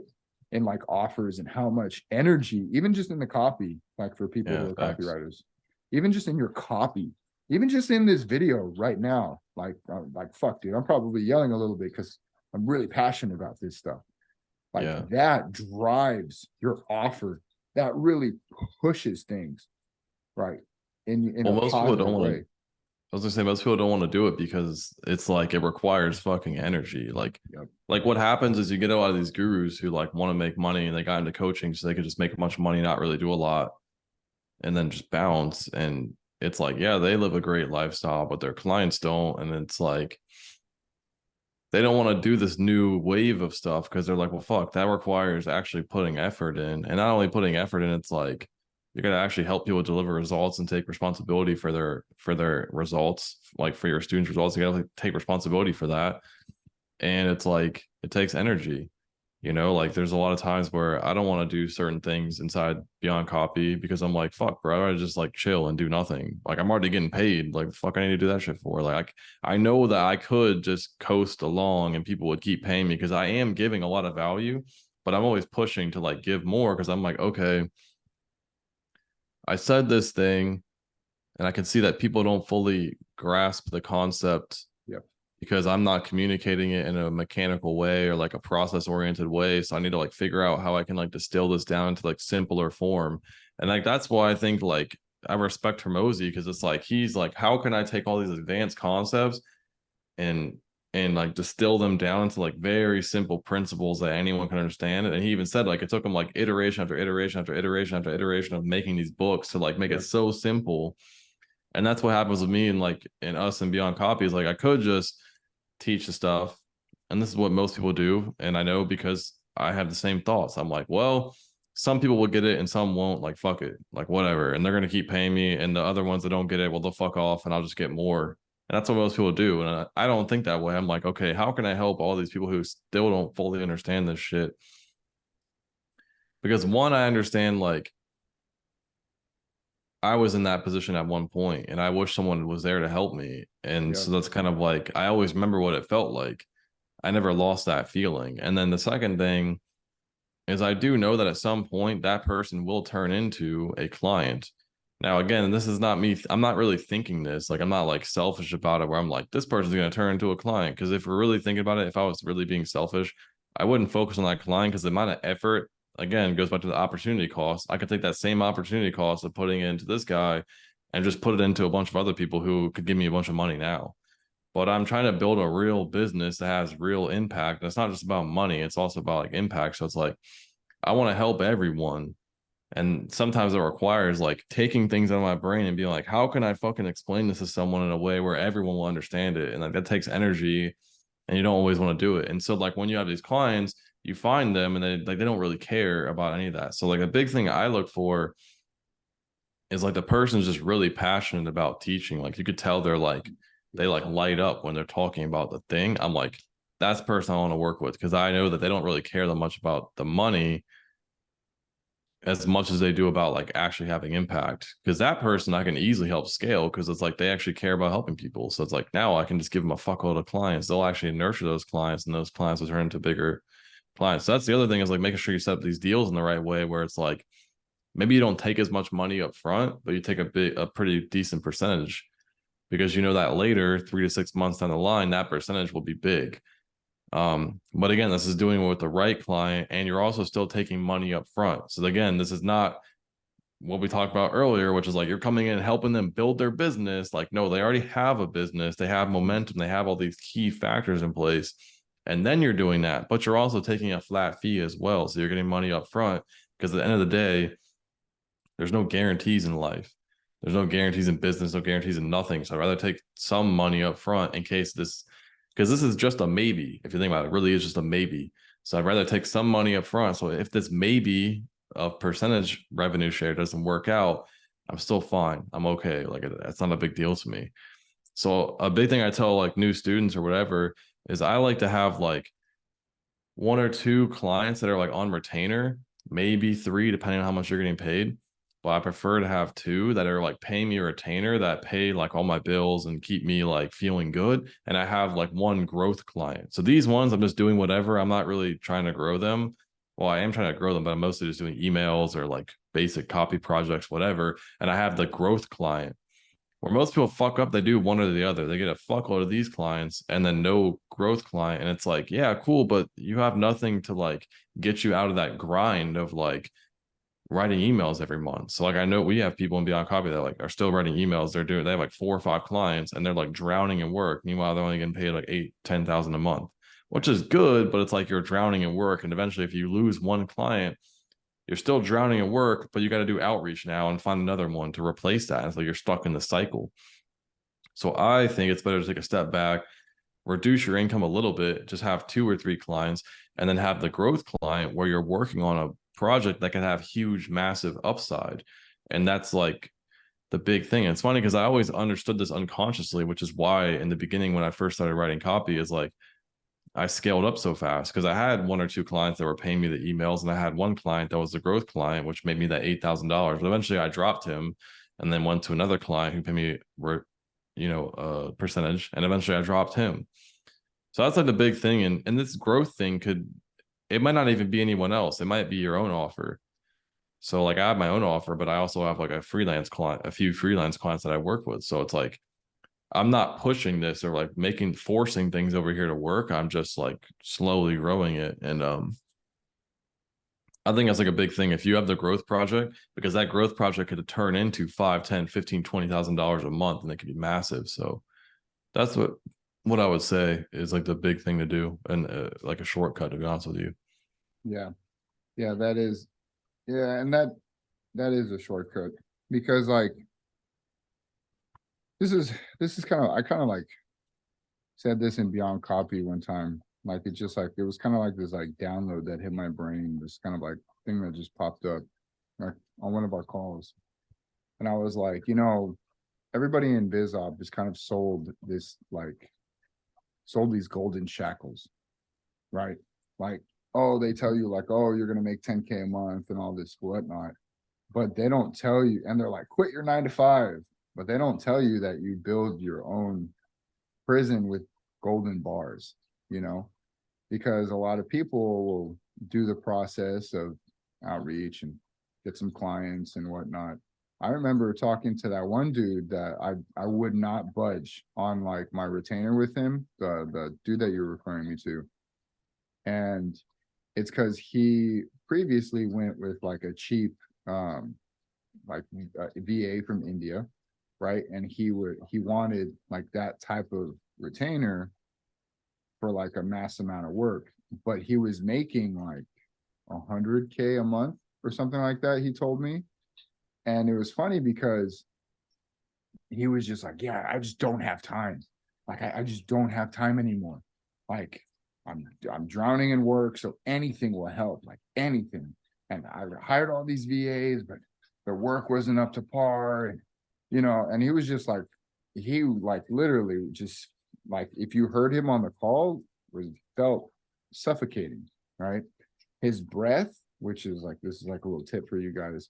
If you're on a sales call and you like hear a person's breath kind of like going up and down, that means that their heart is moving fast. That means that they're like nervous, they're anxious, they have all of this like energy pent up, and they just like, they're in a massive pain state.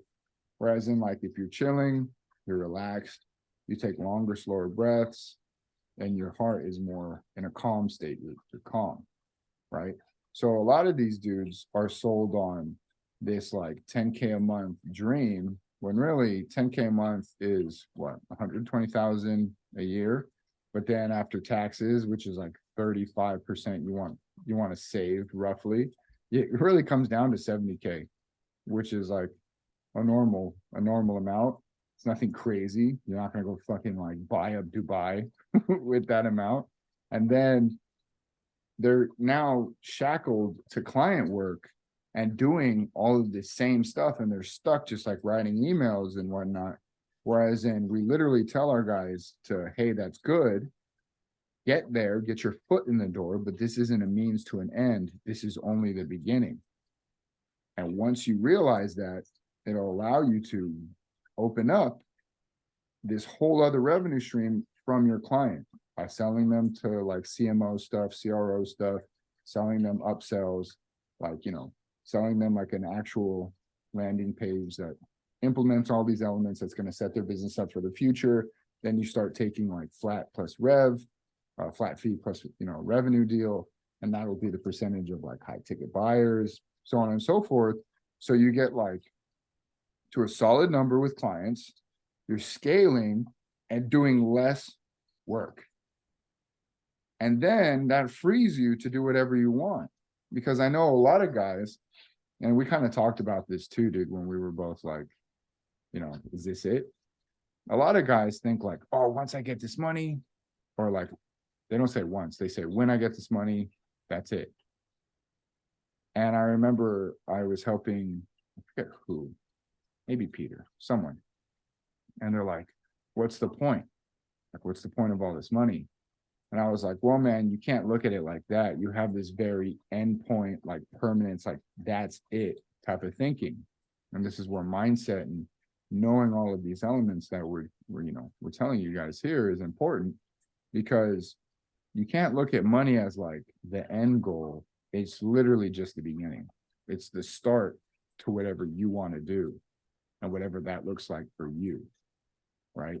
It's the start that's going to free you to be able to do the things you want to do, because money is just energy, and energy is just a tool that, when used properly, like how we said, with products, with content creation, whatever freelancing that you're doing, even simply with writing copy, when used properly, this energy can be directed and help take you to what you really want in life.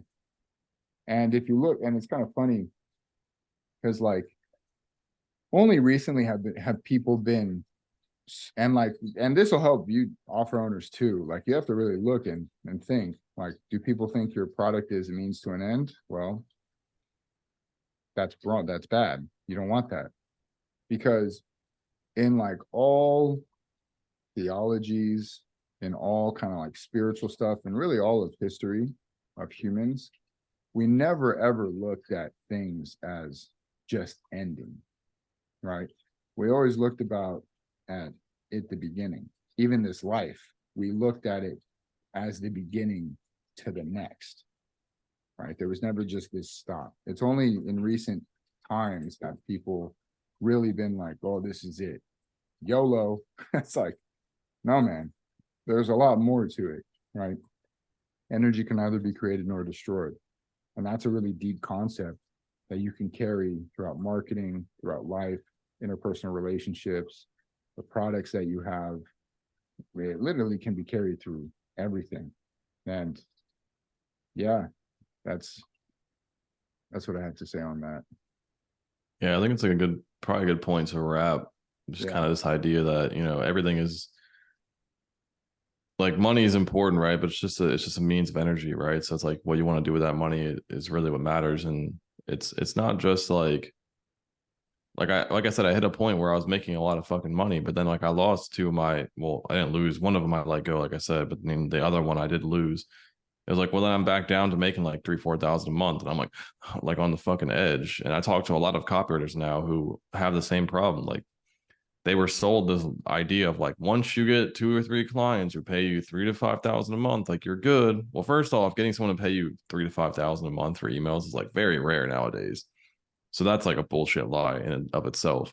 Second off, that client is not going to pay you forever. They're going to pay you for maybe 3 to 6 months, because what's going to happen is they're going to go, well, fuck, I could just recycle these emails and no one's going to even know. Like, once you wrote emails for 2-3 months, they're like, I'm just going to recycle these. Because a lot of times they know that the list isn't even going to, like, it's just going to be new buyers continuously.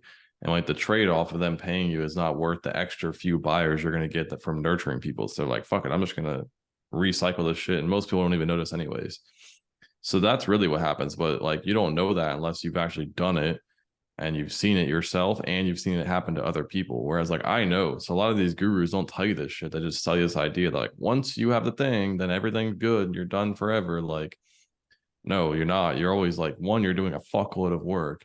And two, it's like, it takes a lot of time to just like you don't have time to do outreach anymore. So as soon as you lose a client, you're like in this feast or famine cycle. You're going to go back to fucking finding clients, and you get a client, you're like, all right, I'm good now. And then you're like 2-3 months later, you're like, fuck, I got to get another client. But all that time, it's like more and more people have jumped into the market, less and less offer owners. And it just like became a fucking bomb. It just like exploded. So yeah, it's a good call, or a good video. Sorry. We're used to doing calls.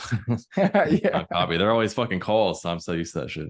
But yeah, like, good video, good podcast. First one. I think like in the other ones, we're gonna talk about some pretty deep ideas. Just like, what is like real marketing? What is real copy? Because everything's not just words. Like, copy is not just words. It's like emotions, how it makes you feel. Like, omitting things, and maximizing the outcomes, selling on outcomes, not just features and benefits. There's so many like deep layers that like once we learned, it's like it hit our unconscious, and then now we can unconsciously write in that way. So Yeah. yeah, I don't know if you Yeah. have any like closing thoughts, and then maybe you could tell people where they can find more if they do, if this like really resonated with them and they Yeah. want to learn more. Yeah. So we touch a lot of concepts on here, and I'm actually very excited to continue this. All we have to do is get past 20. We get past 20, as we said before, math. We get past 20, we're in the top 1% of all podcasts. Yeah, exactly. Which we have over 100 hours of calls. We've been doing this for like what, 6 months now, almost 7, Yeah, every crazy, week dude. for 3 hours. Look, we almost New just hit 3 topic, new hours idea every time. every Not single fucking time. doing copy reviews every fucking time and changing 2 fucking words on an email. Yeah. Yeah. And so one thing that I really want to open you guys up to like kind of like think about is just what Chief just said. One key concept that I really took away that really allowed my copy to like just completely change. And that's what really drove my offers, I would think the most, is that, and people have said this before, but when your prospect or your lead is reading your copy, they're not reading it in your voice, they're reading it in their voice. And their subconscious and conscious are digesting it in a way that they buy. A lot of people sell how like themselves buy, but you Yep. need to sell how your lead buys. And once you do that and actually bypass their conscious, their ego into the subconscious, you literally open them up to so much more. So that's a little tease for next videos. If you like this kind of content, you can always find us at beyondcopy.org, or you can look us up on the social medias. We'll put a link down to all of that and below in the description. And thank you for listening. I really appreciate it. And I'm really excited for the future because truly this is only the start. Yeah, we're gonna keep doing more of these. So I mean, if you guys want to keep watching more, then see you on the next ones. So take care. Peace. Later.